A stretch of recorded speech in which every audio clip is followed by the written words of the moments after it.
ਬਾਦਸ਼ਾਹ ਸ਼ਾਹ ਸਭ ਵਸ ਕਰ ਦੀਨੇ। ਅੰਮ੍ਰਿਤ ਨਾਮ ਮਹਾਰਸ ਪੀਨੇ। ਨਿਰਭਉ ਹੋਏ ਭਜੋ ਭਗਵਾਨ। ਸਾਧ ਸੰਗਤ ਮਿਲ ਕੀਨੋ ਦਾਨ। ਸਰਨ ਪਰੇ ਪ੍ਰਭ ਅੰਤਰ ਜਾਮੀ। ਨਾਨਕ ਓਟ ਪਕੜੀ ਪ੍ਰਭ ਸੁਆਮੀ। ਦੇਨਹਾਰ ਪ੍ਰਭ ਛੋੜ ਕੇ ਲਾਗੈ ਆਨ ਸੁਆਏ। ਨਾਨਕ ਕਹੂ ਨ ਸਿਝਈ ਬਿਨ ਨਾਵੈ ਪਤ ਜਾਏ। ਸੁਖਾਉ ਟਲ ਗੁਰ ਸੇਵੀਐ ਐਨਸ ਸਹਿਜ ਸੁਭਾਏ। ਦਰਸ਼ਨ ਪਰਸੀਐ ਗੁਰੂ ਕੈ ਜਨਮ ਮਰਨ ਦੁਖ ਜਾਏ। ਹੋਵੈ ਸਿਫਤ ਖਸਮਦੀ ਨੂਰ ਅਰਸੋਂ ਕੁਰਸੋਂ ਚਟੀਐ। ਤੁਧ ਡਿਠੇ ਸੱਚੇ ਪਾਤਸ਼ਾਹ ਮਾਲ ਜਨਮ ਜਨਮ ਦੀ ਕਟੀਐ। ਡਿਠੇ ਸੱਚੇ ਪਾਤਸ਼ਾਹ ਮਾਲ ਜਨਮ ਜਨਮ ਦੀ ਕਟੀਐ। ਸਤਿਨਾਮ ਸ੍ਰੀ ਵਾਹਿਗੁਰੂ ਸਾਹਿਬ ਜੀਓ। ਰਾਗ ਸੋਰਠ ਭੁਖੇ ਭਗਤ ਨਾ ਕੀਜੈ। यह माला अपनी लीजा। ओ मांगो संतन रे ना। मैं नहीं किसी का देना। माधो कैसी बने तुम संगे।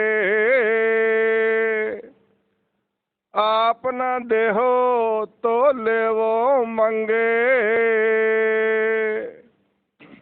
भूखे भगत ना कीजै। वाहिगुरु जी का खालसा वाहिगुरु जी की फतेह। ਪਤਿਤ ਪਾਵਨ ਕਿਰਪਾ ਨਿਧਾਨ ਗਰੀਬ ਨਵਾਜ ਸਤਿਗੁਰੂ ਗੁਰੂ ਗ੍ਰੰਥ ਸਾਹਿਬ ਜੀਆਂ ਦੀ ਪਵਿੱਤਰ ਪਾਵਨ ਹਜ਼ੂਰੀ ਅੰਦਰ ਬਿਰਾਜਮਾਨ ਹੋ ਰਹੀ ਗੁਰੂ ਕੀ ਸੰਗਤ। ਆਪ ਸੰਗਤ ਨੇ ਸਤਿਗੁਰਾਂ ਦੇ ਦਰਬਾਰ ਵਿੱਚ ਬੈਠ ਕੇ ਗੁਰਬਾਣੀ ਦੇ ਰਸ ਭਿੰਨੇ ਕੀਰਤਨ ਸ਼ਬਦ ਸਰਵਣ ਕੀਤੇ। ਇਸ ਵੇਲੇ ਆਪਾਂ ਸਤਿਗੁਰਾਂ ਦੀ ਪਵਿੱਤਰ ਬਾਣੀ ਦੀ ਕਥਾ ਵਿਚਾਰ ਸਰਵਣ ਕਰਨ ਵਾਸਤੇ ਗੁਰੂ ਦਰਬਾਰ ਦੇ ਵਿੱਚ ਆ ਕੇ ਸੁਸ਼ੋਭਿਤ ਹੋਏ ਹਾਂ। ਸਤਿਗੁਰਾਂ ਦੀ ਪਵਿੱਤਰ ਬਾਣੀ ਜੋ ਸਾਡੇ ਮਨਾਂ ਨੂੰ ਠਾਰਦੀ ਹੈ, ਮਨ ਨੂੰ ਸ਼ਾਂਤੀ ਬਖਸ਼ਿਸ਼ ਕਰਦੀ ਹੈ ਔਰ ਸਾਨੂੰ ਮੁਕਤੀ ਦੇ ਦਰ 'ਤੇ ਲੈ ਕੇ ਜਾ ਰਹੀ ਹੈ। ਐਸੀ ਬਾਣੀ ਨੂੰ ਸਰਵਣ ਕਰਨ ਵਾਸਤੇ ਆਪ ਗੁਰੂ ਗੋਦ ਦਾ ਆਨੰਦ ਪ੍ਰਾਪਤ ਕਰ ਰਹੇ ਹੋ। ਆਓ ਕੁਝ ਸਮੇਂ ਲਈ ਆਪਣੇ ਮਨ ਦੇ ਧਿਆਨ ਨੂੰ ਟਿਕਾਈਏ। ਬੜੀ ਭਾਵਨਾ ਨਾਲ, ਸ਼ਰਧਾ ਨਾਲ ਸਤਿਗੁਰਾਂ ਦੇ ਅੰਮ੍ਰਿਤ ਬਚਨ ਸਰਵਣ ਕਰੀਏ। ਮਿਲ ਕੇ ਆਖੀਏ ਸਤਿਨਾਮ ਸ੍ਰੀ ਵਾਹਿਗੁਰੂ ਸਾਹਿਬ ਜੀ। ਸਤਿਨਾਮ ਸ੍ਰੀ ਵਾਹਿਗੁਰੂ ਸਾਹਿਬ ਜੀਓ। ਰਾਗ ਸੋਰਠ ਭੁਖੈ ਭਗਤ ਨਾ ਕੀਜੈ। ਸੋਰਠ ਰਾਗ ਦਾ ਸ਼ਬਦ ਹੈ। ਸਾਹਿਬ ਕਬੀਰ ਸਾਹਿਬ ਜੀਆਂ ਨੇ ਇਹ ਸ਼ਬਦ ਨੂੰ ਉਚਾਰਨ ਕੀਤਾ। ਧੰਨ ਗੁਰੂ ਅਰਜਨ ਦੇਵ ਮਹਾਰਾਜ ਜੀਆਂ ਨੇ ਗੁਰੂ ਗ੍ਰੰਥ ਸਾਹਿਬ ਦੇ ਵਿੱਚ ਇਹ ਸ਼ਬਦ 656 ਅੰਗ ਦੇ ਉੱਪਰ ਪਾਤਸ਼ਾਹ ਨੇ ਲਿਖਿਆ। ਸਾਹਿਬ ਕਬੀਰ ਸਾਹਿਬ ਜੀਆਂ ਦੇ ਸੋਠ ਰਾਗ ਦੇ ਵਿੱਚ 11 ਸ਼ਬਦ ਜਿਹੜੇ ਨੇ ਉਹ ਦਰਜ ਹੋਏ ਨੇ। ਸੋਠ ਰਾਗ ਦੇ ਵਿੱਚ 11 ਸ਼ਬਦ ਨੇ ਭਗਤ ਕਬੀਰ ਜੀਆਂ ਦੇ। ਸੋ 9 ਸ਼ਬਦ ਜਿਹੜੇ ਨੇ ਉਹ ਆਪਾਂ ਸਰਵਣ ਕਰ ਲਏ ਨੇ। ਅੱਜ 10ਵਾਂ ਸ਼ਬਦ ਆਪਾਂ ਸਰਵਣ ਕਰਨ ਜਾ ਰਹੇ ਹਾਂ। ਉਸ ਤੋਂ ਉਪਰੰਤ ਇੱਕ ਜੋ ਸ਼ਬਦ ਹੈ ਉਹ ਆਪਾਂ ਬਾਅਦ ਵਿੱਚ ਸਰਵਣ ਕਰਾਂਗੇ। 10 ਸ਼ਬਦ ਆਪਾਂ ਸਰਵਣ ਕੀਤੇ ਨੇ। ਇਹ 11ਵਾਂ ਸ਼ਬਦ ਹੈ, ਕਹਿ ਲਈਏ ਅਖੀਰਲਾ ਸ਼ਬਦ ਹੈ ਸੋਠ ਰਾਗ ਦਾ ਭਗਤ ਕਬੀਰ ਜੀਆਂ ਦਾ। ਉਸ ਤੋਂ ਬਾਅਦ ਵਿੱਚ ਭਗਤ ਨਾਮਦੇਵ ਦੀ ਬਾਣੀ ਸ਼ੁਰੂ ਹੋਣੀ ਹੈ। ਭਗਤ ਕਬੀਰ ਸਾਹਿਬ ਜੀਆਂ ਦਾ ਇਹ 11ਵਾਂ ਅਤੇ ਅਖੀਰਲਾ ਸ਼ਬਦ ਸੋਠ ਰਾਗ ਦਾ ਆਪਾਂ ਸਰਵਣ ਕਰ ਰਹੇ ਹਾਂ। ਇੱਕ ਵੇਲੇ ਕੀ ਹੋਇਆ, ਕਬੀਰ ਸਾਹਿਬ ਜੀ ਭਜਨ ਬੰਦਗੀ ਸਿਮਰਨ ਵਿੱਚ ਲੱਗੇ ਰਹਿੰਦੇ। ਸਿਮਰਨ ਵਿੱਚ ਲੱਗਿਆਂ ਦੇਖ ਕੇ ਇੱਕ ਇਲਾਕੇ ਦਾ ਸ਼ਾਹੂਕਾਰ ਹੈ, ਬੜਾ ਧਨਾੜ ਹੈ, ਅਮੀਰ ਹੈ। ਵੇਖਿਆ ਕਿ ਭਗਤ ਜੀ ਤੇ ਹਰ ਵੇਲੇ ਨਾਮ ਜਪਦੇ ਰਹਿੰਦੇ, ਸਿਮਰਨ ਕਰਦੇ ਰਹਿੰਦੇ, ਭੋਜਨ ਪ੍ਰਸ਼ਾਦਾ ਕਮਾ ਨਹੀਂ ਸਕਦੇ ਤੇ ਗੁਜ਼ਾਰਾ ਕਿਵੇਂ ਚੱਲੇਗਾ। ਇਹ ਗੱਲ ਮਨ ਵਿੱਚ ਸੋਚ ਕੇ ਸ਼ਾਹੂਕਾਰ ਰੋਜ਼ ਪ੍ਰਸਾਦਾ ਬਣਾ ਕੇ ਤੇ ਕਬੀਰ ਸਾਹਿਬ ਜੀਆਂ ਦੇ ਘਰੇ ਭੇਜਦਾ ਹੈ। ਸਵੇਰ ਦਾ ਪ੍ਰਸ਼ਾਦਾ, ਸ਼ਾਮ ਦਾ ਭੋਜਨ ਤਿਆਰ ਹੋ ਕੇ ਆ ਜਾਂਦਾ। ਹੁਣ ਪ੍ਰਸ਼ਾਦਾ ਤਿਆਰ ਹੋ ਕੇ ਆਉਂਦਾ, ਕਬੀਰ ਸਾਹਿਬ ਜੀ ਹੋਰ ਜ਼ਿਆਦਾ ਬੇਫਿਕਰ ਹੋ ਗਿਆ ਵੀ ਹੁਣ ਤੇ ਪ੍ਰਸ਼ਾਦੇ ਦੀ ਵੀ ਕੋਈ ਜਿਹੜੀ ਹੈ ਉਹ ਇੱਛਾ ਨਹੀਂ ਹੈ, ਪ੍ਰਸ਼ਾਦੇ ਵਾਸਤੇ ਵੀ ਕੋਈ ਤਮਾ ਕਰਨ ਦੀ ਲੋੜ ਨਹੀਂ। ਹੁਣ ਮੈਂ ਹੋਰ ਬੰਦਗੀ ਕਰਾਂ, ਹੋਰ ਨਾਮ ਜਪਾਂ, ਬੇਫਿਕਰੀ ਦੇ ਨਾਲ, ਬੜੇ ਆਨੰਦ ਦੇ ਨਾਲ ਗੁਰਬਾਣੀ ਪੜ੍ਹਦੇ, ਨਾਮ ਜਪਦੇ, ਕਿਉਂਕਿ ਭੋਜਨ ਪ੍ਰਸ਼ਾਦੇ ਦੀ ਹੁਣ ਚਿੰਤਾ ਨਹੀਂ ਰਹਿ ਗਈ ਹੈ। ਭਗਵਾਨ ਪਰਮੇਸ਼ਰ ਨੇ ਸੋਚਿਆ ਕਿ ਕਬੀਰ ਸਾਹਿਬ ਜੀਆਂ ਦੀ ਥੋੜ੍ਹੀ ਪਰਖ ਕਰ ਲੈਣੀ ਚਾਹੀਦੀ ਹੈ। ਪਰਖ ਕਰਨ ਵਾਸਤੇ ਕਹਿਣ ਲੱਗੇ, ਸ਼ਾਹੂਕਾਰ ਦੇ ਮਨ ਨੂੰ ਐਸਾ ਪ੍ਰੇਰਿਆ ਵੀ ਉਹ ਅੱਜ ਭੋਜਨ ਲੈ ਕੇ ਨਹੀਂ ਆਇਆ। ਇੱਕ ਦਿਨ ਲੰਘ ਗਏ, 2 ਦਿਨ ਲੰਘ ਗਏ, 3 ਦਿਨ ਬਤੀਤ ਹੋ ਗਏ, 4-5 ਦਿਨ ਬਤੀਤ ਹੋ ਗਏ। ਜਿਹੜਾ ਉਹ ਸ਼ਾਹੂਕਾਰ ਭੋਜਨ ਰੋਜ਼ ਲੈ ਕੇ ਆਉਂਦਾ ਬਿਨ ਨਾਗਾ, ਉਹ ਅੱਜ ਭੋਜਨ ਲੈ ਕੇ ਨਹੀਂ ਆ ਰਿਹਾ। ਇੰਨੇ ਚਿਰ ਨੂੰ ਭਗਵਾਨ ਜੀਆਂ ਨੇ ਇੱਕ ਹੋਰ ਇਹੋ ਜਿਹਾ ਕੌਤਕ ਰਚਿਆ। ਇੱਕ ਸੰਤ ਮੰਡਲੀ ਜਿਹੜੀ ਹੈ ਨਾ ਕਿਤੇ ਜਾ ਰਹੀ ਸੀ, ਸੰਤਾਂ ਦਾ ਜਥਾ, ਸਾਧੂਆਂ ਦਾ, ਉਹ ਵੀ ਕਬੀਰ ਸਾਹਿਬ ਜੀਆਂ ਦੇ ਘਰੇ ਆ ਕੇ ਬੈਠ ਗਏ। ਹੁਣ ਉਹਨਾਂ ਨੂੰ ਤੇ ਆਪਣੇ ਭੋਜਨ ਦੇ ਲਾਲੇ ਪਏ ਹੋਏ ਵੀ ਅਸੀਂ ਆਪ ਭੋਜਨ ਕਿੱਥੋਂ ਛਕਣਾ, ਪਰਿਵਾਰ ਦਾ ਭੋਜਨ ਕਿਵੇਂ ਹੋਵੇਗਾ। ਤੇ ਸਾਧੂ ਆ ਕੇ ਘਰ ਵਿੱਚ ਬੈਠ ਕੇ ਆਂਦੇ ਸਾਨੂੰ ਵੀ ਭੁੱਖ ਲੱਗੀ ਹੈ। ਹੁਣ ਹੋਰ ਜ਼ਿਆਦਾ ਫਿਕਰ ਪੈ ਗਿਆ। ਕਬੀਰ ਸਾਹਿਬ ਜੀ ਚਿੰਤਾ ਦੇ ਵਿੱਚ ਨੇ ਵੀ ਹੁਣ ਅੰਨ ਕਿੱਧਰੋਂ ਆਵੇ, ਪੈਸਾ ਕਿਹੜੇ ਪਾਸਿਓਂ ਆਵੇ, ਭੋਜਨ ਕਿਹੜੇ ਪਾਸਿਓਂ ਆਵੇ ਜੋ ਮੈਂ ਛਕਾਂ ਔਰ ਸੰਤਾਂ ਨੂੰ ਛਕਾਵਾਂ। ਐਸੀ ਚਿੰਤਾ ਦੇ ਵਿੱਚ ਅੱਜ ਬੰਦਗੀ ਨਹੀਂ ਹੋਈ ਹੈ, ਅੱਜ ਨਾਮ ਨਹੀਂ ਜਪਿਆ ਗਿਆ। ਨਾਮ ਨਹੀਂ ਜਪਿਆ ਗਿਆ ਤੇ ਭਗਵਾਨ ਜੀ ਪ੍ਰਗਟ ਹੋਏ। ਕਹਿਣ ਲੱਗੇ, ਕਬੀਰ ਸਾਹਿਬ ਅੱਗੇ ਤੇ ਤੁਸੀਂ ਇੰਨੇ ਘੰਟੇ ਜਾਂ ਇੰਨੇ ਮਿੰਟ, ਇੰਨਾ ਸਮਾਂ ਨਾਮ ਜਪਦੇ ਹੋ, ਬੰਦਗੀ ਕਰਦੇ ਹੋ, ਸਿਮਰਨ ਵਿੱਚ ਜੁੜਦੇ ਹੋ, ਅੱਜ ਕੀ ਹੋਇਆ ਤੁਸੀਂ ਸਵੇਰ ਦੇ ਸਿਮਰਨ ਵਿੱਚ ਜੁੜੇ ਨਹੀਂ, ਨਾਮ ਦੇ ਵਿੱਚ ਜੁੜੇ ਨਹੀਂ, ਕਾਰਨ ਕੀ ਹੈ। ਜਦੋਂ ਇਹ ਬਚਨ ਸੁਣਿਆ ਨਾ ਭਗਤ ਕਬੀਰ ਸਾਹਿਬ ਜੀਆਂ ਨੇ ਪਰਮੇਸ਼ਰ ਦਾ, ਭਗਵਾਨ ਦਾ, ਤੇ ਫਿਰ ਅੱਗੋਂ ਉੱਤਰ ਦੇਣ ਲੱਗਿਆ। ਇਹ ਸ਼ਬਦ ਬਖਸ਼ਿਸ਼ ਕਰਦੇ ਹਨ। ਭੁਖੇ ਭਗਤ ਨਾ ਕੀਜੈ। ਕਹਿਣ ਲੱਗੇ ਭਗਵਾਨ ਜੀ ਭੁੱਖਿਆਂ ਭਗਤੀ ਨਹੀਂ ਹੁੰਦੀ ਹੈ। ਜਿੰਨਾ ਚਿਰ ਪੇਟ ਵਿੱਚ ਅੰਨ ਨਹੀਂ ਜਾਏਗਾ ਉਹਨਾਂ ਚਿਰ ਸਰੀਰ ਨੂੰ ਤਾਕਤ ਨਹੀਂ ਮਿਲੇਗੀ। ਤਾਕਤ ਨਹੀਂ ਮਿਲੇਗੀ ਤੇ ਨਾਮ ਜਪਦਿਆਂ ਧਿਆਨ ਵੀ ਭੋਜਨ ਵਿੱਚ ਰਹਿਣਾ ਹੈ। ਭੁੱਖਿਆਂ ਤੋਂ ਭਗਤੀ ਨਹੀਂ ਹੁੰਦੀ ਹੈ। ਜੇ ਭਗਤੀ ਕਰਾਉਣੀ ਹੈ ਤੇ ਉਹਦੇ ਵਾਸਤੇ ਪਦਾਰਥ ਚਾਹੀਦੇ।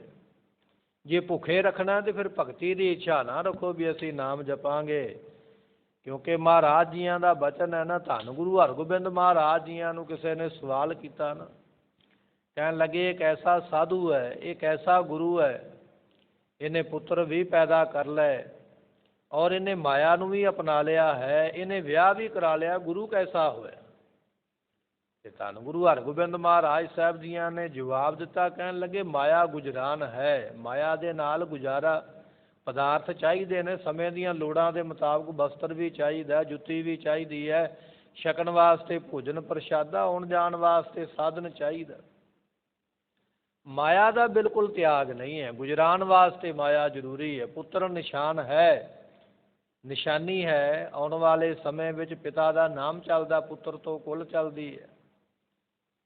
ਤੇ ਧੰਨ ਗੁਰੂ ਹਰਗੋਬਿੰਦ ਮਹਾਰਾਜ ਸਾਹਿਬ ਜੀ ਕਹਿਣ ਲੱਗੇ ਔਰਤ ਈਮਾਨ ਹੈ। ਔਰਤ ਦੇ ਨਾਲ ਈਮਾਨ ਬਣਿਆ ਰਹਿੰਦਾ, ਬੰਦਾ ਧਰਮ ਦੇ ਨਾਲ ਜੁੜਿਆ ਰਹਿੰਦਾ, ਉਹ ਕਰਮ ਤੋਂ ਵਿਭਚਾਰ ਤੋਂ ਬਚ ਜਾਂਦਾ ਹੈ।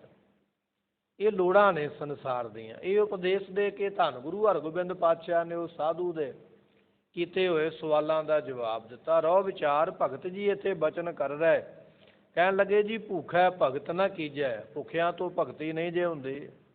ਭਗਤੀ ਵਾਸਤੇ ਲੋੜ ਅਨੁਸਾਰ ਵਸਤੂਆਂ ਚਾਹੀਦੀਆਂ। ਜੋ ਪਦਾਰਥ ਦੁਨੀਆ ਵਿੱਚ ਬਣੇ ਨੇ ਛਕਣ ਵਾਸਤੇ ਉਹ ਚਾਹੀਦੇ। ਇਸ ਕਰਕੇ ਉਹ ਪਦਾਰਥ ਹੋਣਗੇ ਤੇ ਤਾਂ ਭਗਤੀ ਹੋਵੇਗੀ।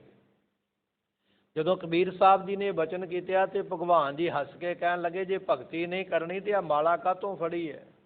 ਹੱਥ ਵਿੱਚ ਮਾਲਾ ਫੜ ਕੇ ਬੈਠੇ ਹੋਏ ਕਹਿਣ ਲੱਗੇ ਵੀ ਇਹ ਮਾਲਾ ਕਿਉਂ ਫੜੀ ਹੈ ਭਗਤ ਜੀ? ਜੇ ਭਗਤੀ ਨਹੀਂ ਕਰਨੀ ਤੇ ਮਾਲਾ ਫਿਰ ਨਹੀਂ ਸੀ ਨਾ ਫੜਨੀ। ਜਦੋਂ ਇਹ ਬਚਨ ਸੁਣਿਆ ਤੇ ਕਹਿਣ ਲੱਗੇ ਫਿਰ ਉਸ ਵੇਲੇ ਇਹ ਮਾਲਾ ਆਪਣੀ ਲੀਜਾ। ਸਾਹਿਬ ਜੀ ਕਹਿਣ ਲੱਗੇ ਭਗਵਾਨ ਜੀ ਲਓ ਫਿਰ ਮਾਲਾ ਵੀ ਵਾਪਸ ਲੈ ਲਓ, ਅਸੀਂ ਮਾਲਾ ਦਾ ਵੀ ਕੀ ਕਰਨਾ ਜਦੋਂ ਨਾਮ ਹੀ ਨਹੀਂ ਜਪਣਾ। ਭੁੱਖ ਲੱਗੀ ਹੈ ਛਕਣ ਵਾਸਤੇ ਤੇ ਭੋਜਨ ਨਹੀਂ ਹੈ। ਭੁੱਖੇ ਪੇਟ ਮਾਲਾ ਨਹੀਂ ਫੇਰੀ ਜਾਂਦੀ ਹੈ। ਇਹ ਮਾਲਾ ਆਪਣੀ ਲੀਜੈ, ਆ ਲਓ ਆਪਣੀ ਮਾਲਾ। ਇਹ ਗੱਲ ਕਹਿ ਕੇ ਆ ਮਾਲਾ ਆਕਾਸ਼ ਵੱਲ ਨੂੰ ਚਲਾ ਦਿੱਤੀ, ਜ਼ੋਰ ਦੇ ਨਾਲ ਉੱਪਰ ਨੂੰ ਚਲਾਈ ਆਕਾਸ਼ ਨੂੰ। ਲਓ ਜੀ ਇਹ ਵੀ ਲੈ ਜਾਓ, ਸਾਨੂੰ ਮਾਲਾ ਦੀ ਲੋੜ ਵੀ ਨਹੀਂ ਹੈ ਕਿਉਂਕਿ ਭੁੱਖਿਆਂ ਭਗਤੀ ਨਹੀਂ। ਇਹ ਬਚਨ ਉਸ ਵੇਲੇ ਕਬੀਰ ਸਾਹਿਬ ਜੀ ਕਰਦੇ। ਜਦੋਂ ਇਹ ਮਾਲਾ ਦੇਣ ਦਾ ਬਚਨ ਕੀਤਾ ਤੇ ਉਸ ਵੇਲੇ ਭਗਵਾਨ ਜੀ ਕਹਿਣ ਲੱਗੇ ਜੇ ਮਾਲਾ ਨਹੀਂ ਫੇਰੋਗੇ ਤੇ ਮੁਕਤ ਕਿਵੇਂ ਹੋਵੋਗੇ? ਮੁਕਤੀ ਕਿਵੇਂ ਪ੍ਰਾਪਤ ਹੋਵੇਗੀ? ਕਬੀਰ ਸਾਹਿਬ ਜੀ ਵਿਚਾਰ ਲਓ ਚੰਗੇ ਤਰੀਕੇ ਦੇ ਨਾਲ ਤੇ ਫਿਰ ਬਖਸ਼ਿਸ਼ ਕਰਦੇ ਹਨ। ਹਉ ਮੰਗੋ ਸੰਤਨ ਰੇਨਾ। ਭਗਵਾਨ ਜੀ ਮਾਲਾ ਦੇ ਨਾਲ ਮੁਕਤੀ ਨਹੀਂ ਹੋਵੇਗੀ। ਹਉ ਮੰਗੋ, ਮੈਂ ਮੰਗਦਾ ਹਾਂ ਸੰਤਨ ਰੇਨਾ। ਜਿਹੜੇ ਸੰਤ ਨੇ ਨਾ ਉਹਨਾਂ ਦੀ ਚਰਨਾਂ ਦੀ ਧੂੜੀ ਦੇ ਦਿਓ। ਸੰਤਾਂ ਦੇ ਚਰਨਾਂ ਦੀ ਧੂੜੀ ਮੱਥੇ ਨੂੰ ਲਾਵਾਂਗੇ ਕਰਮ ਲੇਖ ਮਿਟ ਜਾਣਗੇ। ਇਹ ਸੰਤਾਂ ਸਾਧੂਆਂ ਦੇ ਚਰਨਾਂ ਦੀ ਧੂੜੀ ਦੇ ਨਾਲ ਅਸੀਂ ਮੁਕਤ ਹੋ ਜਾਵਾਂਗੇ। ਅਸੀਂ ਸਾਧੂਆਂ ਦੀ ਇਹ ਸੇਵਾ ਕਰਕੇ ਮੁਕਤ ਹੋ ਜਾਵਾਂਗੇ। ਸੋ ਉਸ ਵੇਲੇ ਜਦੋਂ ਕਬੀਰ ਸਾਹਿਬ ਜੀ ਨੇ ਬਚਨ ਕੀਤਾ ਨਾ ਵੀ ਸੰਤਾਂ ਦੇ ਚਰਨਾਂ ਦੀ ਧੂੜੀ ਚਾਹੀਦੀ ਹੈ। ਹਮ ਸੰਤਨ ਕੀ ਰੇਨ ਪਿਆਰੇ, ਹਮ ਸੰਤਨ ਕੀ ਸਰਨਾ, ਸੰਤ ਹਮਾਰੀ ਊਟ ਸਤਾਨੀ, ਸੰਤ ਹਮਾਰਾ ਗਹਿਣਾ। ਸੋ ਇਹ ਬਚਨ ਨੇ ਗੁਰਬਾਣੀ ਦੇ ਵੀ ਅਸੀਂ ਸੰਤਾਂ ਦੇ ਚਰਨਾਂ ਦੀ ਧੂੜੀ ਬਣ ਜਾਈਏ ਤੇ ਮੁਕਤੀ ਮਿਲ ਜਾਂਦੀ ਹੈ। ਕਬੀਰ ਸਾਹਿਬ ਜੀ ਕਹਿਣ ਲੱਗੇ ਭਗਵਾਨ ਜੀ ਅਸੀਂ ਤੇ ਸਾਧੂਆਂ ਦੇ ਚਰਨਾਂ ਦੀ ਧੂੜੀ ਲੈ ਲਵਾਂਗੇ, ਉਹਦੇ ਨਾਲ ਮੁਕਤੀ ਹੋ ਜਾਵੇਗੀ। ਤੇ ਉਸ ਵੇਲੇ ਭਗਵਾਨ ਜੀ ਕਹਿਣ ਲੱਗੇ ਕਿ ਕਬੀਰ ਸਾਹਿਬ ਜੀ ਧੂੜੀ ਵੀ ਤੇ ਭਗਤੀ ਨਾਲ ਹੀ ਮਿਲਣੀ ਹੈ ਨਾ। ਭਗਤੀ ਨਹੀਂ ਕਰੋਗੇ ਤੇ ਧੂੜੀ ਵੀ ਨਹੀਂ ਮਿਲਦੀ ਹੈ। ਭਗਤੀ ਦੇ ਨਾਲ ਕਰਮ ਬਣਨਾ ਹੈ ਤੇ ਕਰਮ ਦੇ ਨਾਲ ਚਰਨਾਂ ਦੀ ਧੂੜੀ ਮਿਲਦੀ ਹੈ। ਕਰਮਾਂ ਤੋਂ ਬਿਨਾਂ ਚਰਨਾਂ ਦੀ ਧੂੜੀ ਵੀ ਨਹੀਂ। ਤੇ ਕਿਵੇਂ ਪ੍ਰਾਪਤ ਕਰੋਗੇ? ਤੇ ਫਿਰ ਬਖਸ਼ਿਸ਼ ਕਰਦੇ ਹਨ। ਮੈਂ ਨਹੀਂ ਕਿਸੀ ਕਾ ਦੇਣਾ। ਸਾਹਿਬ ਜੀ ਕਹਿਣ ਲੱਗੇ ਅਸੀਂ ਕਰਜ਼ਦਾਰ ਥੋੜ੍ਹੀ ਹਾਂ ਕਿਸੇ ਦੇ ਗੁਲਾਮ ਆ, ਖਰੀਦੇ ਹੋਏ ਆ। ਵੀ ਗੁਲਾਮ ਨੂੰ ਤੇ ਕੰਮ ਕਰਨਾ ਹੀ ਪੈਂਦਾ ਨਾ, ਆਪ ਕੰਮ ਕਰਨਾ ਹੀ ਪਵੇਗਾ। ਤੇ ਭਗਵਾਨ ਜੀ ਅਸੀਂ ਖਰੀਦੇ ਹੋਏ ਥੋੜ੍ਹੀ ਆ, ਲਾਲੇ ਗੋਲੇ ਨਹੀਂ ਆ ਕਿ ਆਹ ਕੰਮ ਮਜਬੂਰੀ ਵਸ ਕਰਨਾ ਪਵੇ। ਮੈਂ ਨਾ ਹੀ ਕਿਸੇ ਕਾ ਦੇਣਾ, ਅਸੀਂ ਕਿਸੇ ਦਾ ਕੁਝ ਦੇਣਾ ਨਹੀਂ ਹੈ ਕਰਜ਼ਾ, ਜਾਂ ਅਸੀਂ ਕਿਸੇ ਦੇ ਗੁਲਾਮ ਨਹੀਂ ਆ ਵੀ ਇਹ ਕੰਮ ਜ਼ਰੂਰ ਕਰੀਏ। ਭੁੱਖਿਆਂ ਭਗਤੀ ਨਹੀਂ ਹੁੰਦੀ ਹੈ। ਸਤਿਗੁਰਾਂ ਦੇ ਭਗਤ ਧੰਨਾ ਜੀਆਂ ਨੇ ਬਚਨ ਕੀਤੇ, ਕਹਿਣ ਲੱਗੇ ਗੋਪਾਲ ਤੇਰਾ ਆਰਤ। ਜਦੋਂ ਭਗਤਾਂ ਨੇ ਆਰਤੀ ਦੇ ਸ਼ਬਦ ਉਚਾਰੇ ਤੇ ਭਗਵਾਨ ਜੀ ਨੇ ਪੁੱਛਿਆ, ਕਹਿਣ ਲੱਗੇ ਕਿ ਧੰਨਾ ਭਗਤ ਜੀ ਆਪ ਜੀਆਂ ਨੇ ਆਰਤੀ ਕਿਉਂ ਨਹੀਂ ਉਚਾਰੀ? ਸਾਰਿਆਂ ਨੇ ਆਰਤੀ ਉਚਾਰੀ ਹੈ। ਤੇ ਭਗਤ ਧੰਨਾ ਜੀ ਕਹਿਣ ਲੱਗੇ ਗੋਪਾਲ ਤੇਰਾ ਆਰਤਾ। ਦੂਜਿਆਂ ਨੇ ਆਰਤੀ, ਅਸੀਂ ਆਰਤਾ ਵੱਡਾ ਉਚਾਰਾਂਗੇ, ਉਹਨਾਂ ਨਾਲੋਂ ਵੱਡਾ ਆਰਤਾ ਉਤਾਰਦੇ ਹਾਂ ਤੇਰਾ। ਜੋ ਜਨ ਤੁਮਰੀ ਭਗਤ ਕਰਨ ਤੇ ਤਿੰਨ ਕੇ ਕਾਜ ਸਵਾਰਤਾ। ਜਿਹੜੇ ਲੋਕ ਆਪ ਜੀ ਦੀ ਭਗਤੀ ਕਰਦੇ ਤੁਸੀਂ ਉਹਨਾਂ ਦੇ ਕਾਰਜ ਵੀ ਸਵਾਰਦੇ ਹੋ। ਜਦੋਂ ਇਹ ਬਚਨ ਸੁਣਿਆ ਤੇ ਭਗਵਾਨ ਜੀ ਖੁਸ਼ ਹੋ ਗਿਆ, ਕਹਿਣ ਲੱਗੇ ਹਾਂ ਹਾਂ ਬਿਲਕੁਲ ਠੀਕ ਹੈ ਭਗਤ ਧੰਨਾ ਜੀ, ਜਿਹੜੇ ਭਗਤੀ ਕਰਦੇ ਉਹਨਾਂ ਦੇ ਕਾਰਜ ਅਸੀਂ ਸਵਾਰਦੇ। ਤੇ ਭਗਤ ਧੰਨਾ ਜੀ ਕਹਿਣ ਲੱਗੇ ਅਸੀਂ ਤੇ ਤਾਂ ਮੰਨੀਏ ਨਾ, ਪਹਿਲਾਂ ਸਾਡੇ ਸਵਾਰੋ। ਦੁਨੀਆ ਦੇ ਸਵਾਰਦੇ ਹੋਵੋਗੇ ਚੰਗੀ ਗੱਲ ਹੈ, ਪਰ ਮੈਨੂੰ ਤਾਂ ਪਤਾ ਲੱਗੇ ਜੇ ਮੇਰਾ ਵੀ ਸਵਾਰੋ ਕਾਰਜ ਤੇ ਫਿਰ ਗੱਲ ਬਣਦੀ ਹੈ। ਉਸ ਵੇਲੇ ਭਗਵਾਨ ਜੀ ਕਹਿਣ ਲੱਗੇ ਦੱਸੋ ਕੀ ਚਾਹੀਦਾ ਹੈ? ਤੁਹਾਡਾ ਕਿਹੜਾ ਕੰਮ ਅੜਿਆ ਜਿਹੜਾ ਨਹੀਂ ਸੌਰਦਾ, ਨਹੀਂ ਬਣਦਾ ਪਿਆ? गोपाल तेरा आरता जो जन तुमरी भगत करन ते तिनके काज सुवारता रहाओ। दाल सीधा मांगो घियो हमरा खुशी करै नित जियो। उस वेले भगतां ने बचन कीते, कहन लगे एक ते दाल चाहिदी है, छकण वास्ते सब्जी भाजी चाहिदी है। ये सारिਆਂ ਤੋਂ ਪਹਿਲਾਂ ਲੋੜ ਪੂਰੀ ਹੋਵੇ ਤੇ ਸਿੱਧਾ ਤੋਂ ਭਾਵ ਗੁਰਮੁਖੋ ਆਟਾ ਵੀ ਚਾਹੀਦਾ, ਕਣਕ ਦਾ ਹੋਵੇ, ਜੌਂ ਦਾ ਹੋਵੇ, ਮੱਕੀ ਦਾ ਹੋਵੇ, ਕੋਈ ਵੀ ਆਟਾ ਹੈ ਉਹ ਆਟਾ ਵੀ ਸਾਨੂੰ ਦਿਓ ਤਾਂ ਕਿ ਭੋਜਨ ਪ੍ਰਸ਼ਾਦਾ ਬਣਾ ਕੇ ਛਕ ਲਈਏ। ਦਾਲ ਸਿੱਧਾ ਮੰਗੋ ਘਿਓ, ਤੇ ਫਿਰ ਤੜਕਾ ਲਾਉਣ ਵਾਸਤੇ ਘਿਓ ਤੇ ਆਦਿਕ ਵੀ ਚਾਹੀਦਾ ਹੈ। ਹਮਰਾ ਖੁਸ਼ੀ ਕਰੈ ਨਿਤ ਜੀਓ, ਜਿਨ੍ਹਾਂ ਭੋਜਨਾਂ ਨੂੰ ਛਕ ਕੇ ਮਨ ਖੁਸ਼ ਹੋ ਜਾਵੇ, ਤ੍ਰਿਪਤ ਹੋ ਜਾਵੇ, ਮਨ ਰੱਜਿਆ ਹੋਵੇਗਾ ਪੇਟ ਤੇ ਭਗਤੀ ਤਾਂ ਹੁੰਦੀ ਹੈ। ਹਮਰਾ ਖੁਸ਼ੀ ਕਰੈ ਨਿਤ ਜੀਓ ਪਣੀਆਂ ਛਾਦਨ ਨੀਕਾ, ਆਉਣ ਜਾਣ ਵਾਸਤੇ ਪਣੀਆਂ ਕਹੀਏ, ਜੁੱਤੀ ਵੀ ਚਾਹੀਦੀ ਹੈ। ਜਾਂਦਿਆਂ ਪੈਰਾਂ ਵਿੱਚ ਰੋੜ ਚੁੱਭਦੇ ਜਾਣ, ਕੰਡੇ ਚੁੱਭਦੇ ਜਾਣ ਤੇ ਗੱਲ ਬਣਦੀ ਨਹੀਂ ਹੈ। ਭਗਵਾਨ ਜੀ ਦੇਣ ਲੱਗੇ ਹੋ ਕਿ ਚੰਗੀ ਜੁੱਤੀ ਚਾਹੀਦੀ ਹੈ, ਪੈਰਾਂ ਵਿੱਚ ਪਾਈ ਹੋਵੇ। ਤੇ ਛਾਦਨ ਤੋਂ ਨਾਮ ਭਾਵ ਹੈ ਗੁਰਮੁਖੋ ਗਲ ਵਾਲੇ ਬਸਤਰ, ਗਲ ਵਾਲੇ ਸੋਹਣੇ ਬਸਤਰ ਵੀ ਚਾਹੀਦੇ। ਪਣੀਆਂ ਛਾਦਨ ਨੀਕਾ, ਨੀਕਾ ਤੋਂ ਭਾਵ ਹੈ ਡਾਢਾ ਚੰਗਾ ਬਸਤਰ ਤੇ ਡਾਢਾ ਚੰਗਾ ਜੁੱਤਾ ਜੋੜਾ ਹੋਵੇ। ਅਨਾਜ ਮੰਗੋ ਸੱਤ ਸੀਕਾ, ਜਿਹੜਾ ਅਨਾਜ ਦੇਣ ਲੱਗੇ ਹੋ, ਜਿਹਨੂੰ ਜ਼ਿਮੀਂਦਾਰ ਕਿਸਾਨ ਨੇ ਵਾਹ ਵਾਹ ਕੇ ਜ਼ਮੀਨ ਨੂੰ ਵਾਹ ਵਾਹ ਕੇ ਵਾਰ-ਵਾਰ ਵਾਹ ਵਾਹ ਕੇ ਜਿਹੜਾ ਅਨਾਜ ਪੈਦਾ ਕੀਤਾ ਹੈ ਉਹ ਅਨਾਜ ਸਾਨੂੰ ਦਿਓ। ਪਣੀਆਂ ਛਾਦਨ ਨੀਕਾ ਅਨਾਜ ਮੰਗੋ ਸੱਤ ਸੀਕਾ। ਤੇ ਅੱਗੇ ਬਚਨ ਆ ਗਿਆ ਗਊ ਭੈਂਸ ਮੰਗੋ ਲਾਵੇਰੀ, ਗਾਂ ਚਾਹੀਦੀ ਹੈ ਦੁੱਧ ਪੀਣ ਵਾਸਤੇ, ਮੱਝ ਚਾਹੀਦੀ ਹੈ ਦੁੱਧ ਪੀਣ ਵਾਸਤੇ, ਦੁੱਧ ਪੀ ਸਕਾਂ, ਲੱਸੀ ਬਣਾ ਸਕਾਂ, ਦਹੀਂ ਬਣਾ ਸਕਾਂ, ਮੱਖਣ ਤੇ ਘਿਓ ਬਣਾ ਸਕਾਂ, ਐਸੇ ਪਦਾਰਥ ਵੀ ਮੈਨੂੰ ਦੇਣਾ ਕਰ। ਗਊ ਭੈਂਸ ਮੰਗੋ ਲਾਵੇਰੀ, ਇੱਕ ਤਾਜਨ ਤੁਰੀ ਚੰਗੇਰੀ। ਤਾਜਨ ਨਾਮ ਗੁਰਮੁਖੋ ਘੋੜੀ ਦਾ, ਆਉਣ ਜਾਣ ਵਾਸਤੇ ਘੋੜੀ ਜਾਂ ਘੋੜਾ ਦਿਓ, ਊਠ ਦੇ ਦਿਓ, ਕੋਈ ਇਹੋ ਜਿਹਾ ਸਾਧਨ ਵੀ ਦਿਓ, ਆਉਣਾ ਜਾਣਾ ਸੌਖਾ ਹੋ ਜਾਵੇ। ਤੇ ਸਾਰਾ ਕੁਝ ਮੰਗਣ ਤੋਂ ਮਗਰੋਂ ਭਗਵਾਨ ਜੀ ਕਹਿਣ ਲੱਗੇ ਭਗਤ ਧੰਨਾ ਜੀ ਫਿਰ ਤਸੱਲੀ ਹੋ ਗਈ ਜੇ ਸਾਰੇ ਪਦਾਰਥ ਦੇ ਦਈਏ, ਜੁੱਤੀ ਮਿਲ ਜਾਵੇ, ਘੋੜਾ ਮਿਲ ਜਾਵੇ, ਸੋਹਣੇ ਬਸਤਰ ਤੇ ਭੋਜਨ ਪ੍ਰਸ਼ਾਦੇ ਮਿਲ ਜਾਣ, ਫਿਰ ਤੁਹਾਡੀ ਤਸੱਲੀ ਹੋ ਜਾਏਗੀ। ਤੇ ਅਖੀਰ ਦੇ ਵਿੱਚ ਬਚਨ ਆਖਿਆ, ਕਹਿਣ ਲੱਗੇ ਘਰ ਕੀ ਗੀ ਹਨ ਚੰਗੀ। ਬਾਕੀ ਤੇ ਸਾਰੇ ਪਦਾਰਥ ਦਿੱਤੇ ਪਰ ਪਰਮਾਤਮਾ ਇੱਕ ਚੀਜ਼ ਤੇ ਮੈਂ ਭੁੱਲ ਹੀ ਗਿਆ ਜਿਹੜੀ ਸਾਰਿਆਂ ਤੋਂ ਮੁੱਖ ਹੈ। ਤੇ ਭਗਵਾਨ ਜੀ ਕਹਿਣ ਲੱਗੇ ਵੀ ਉਹ ਕਿਹੜੀ ਮੁੱਖ ਚੀਜ਼ ਜਿਹੜੀ ਤੁਸੀਂ ਭੁੱਲ ਗਏ ਹੋ। ਕਹਿਣ ਲੱਗੇ ਘਰ ਕੀ ਗੀ ਹਨ ਚੰਗੀ, ਘਰ ਦੀ ਗ੍ਰਹਿਣੀ ਵੀ ਚੰਗੀ ਹੋਣੀ ਚਾਹੀਦੀ, ਚੰਗੀ ਵਹੁਟੀ ਦੇ, ਚੰਗੀ ਇਸਤਰੀ ਹੋਵੇ ਜਿਹੜੇ ਇਹਨਾਂ ਪਦਾਰਥਾਂ ਨੂੰ ਸਾਂਭ ਕੇ ਰੱਖੇ, ਮੇਰੀ ਵੀ ਸੇਵਾ ਕਰੇ, ਆਏ ਗਏ ਸਾਧੂ ਸੰਤ ਦੀ ਵੀ ਸੇਵਾ ਕਰੇ। ਘਰ ਕੀ ਗੀ ਹਨ ਚੰਗੀ, ਗ੍ਰਹਿਣੀ ਘਰ ਵਾਲੀ ਇਸਤਰੀ ਉਹ ਵੀ ਚੰਗੇ ਸੁਭਾਅ ਦੀ ਹੋਵੇ। ਜਨ ਧੰਨਾ ਲੇਵੈ ਮੰਗੀ, ਇਹ ਅਸੀਂ ਆਪ ਜੀ ਦੇ ਕੋਲੋਂ ਵਸਤੂਆਂ ਮੰਗ ਕੇ ਲੈਂਦੇ, ਇਹ ਲੋੜਾਂ ਨੇ ਸੰਸਾਰ ਦੇ ਵਿੱਚ ਚਾਹੀਦੀਆਂ। ਇਹ ਭਗਤ ਧੰਨਾ ਜੀਆਂ ਦਾ ਸ਼ਬਦ ਗੁਰਬਾਣੀ ਦੇ ਵਿੱਚ ਦਰਜ ਹੈ।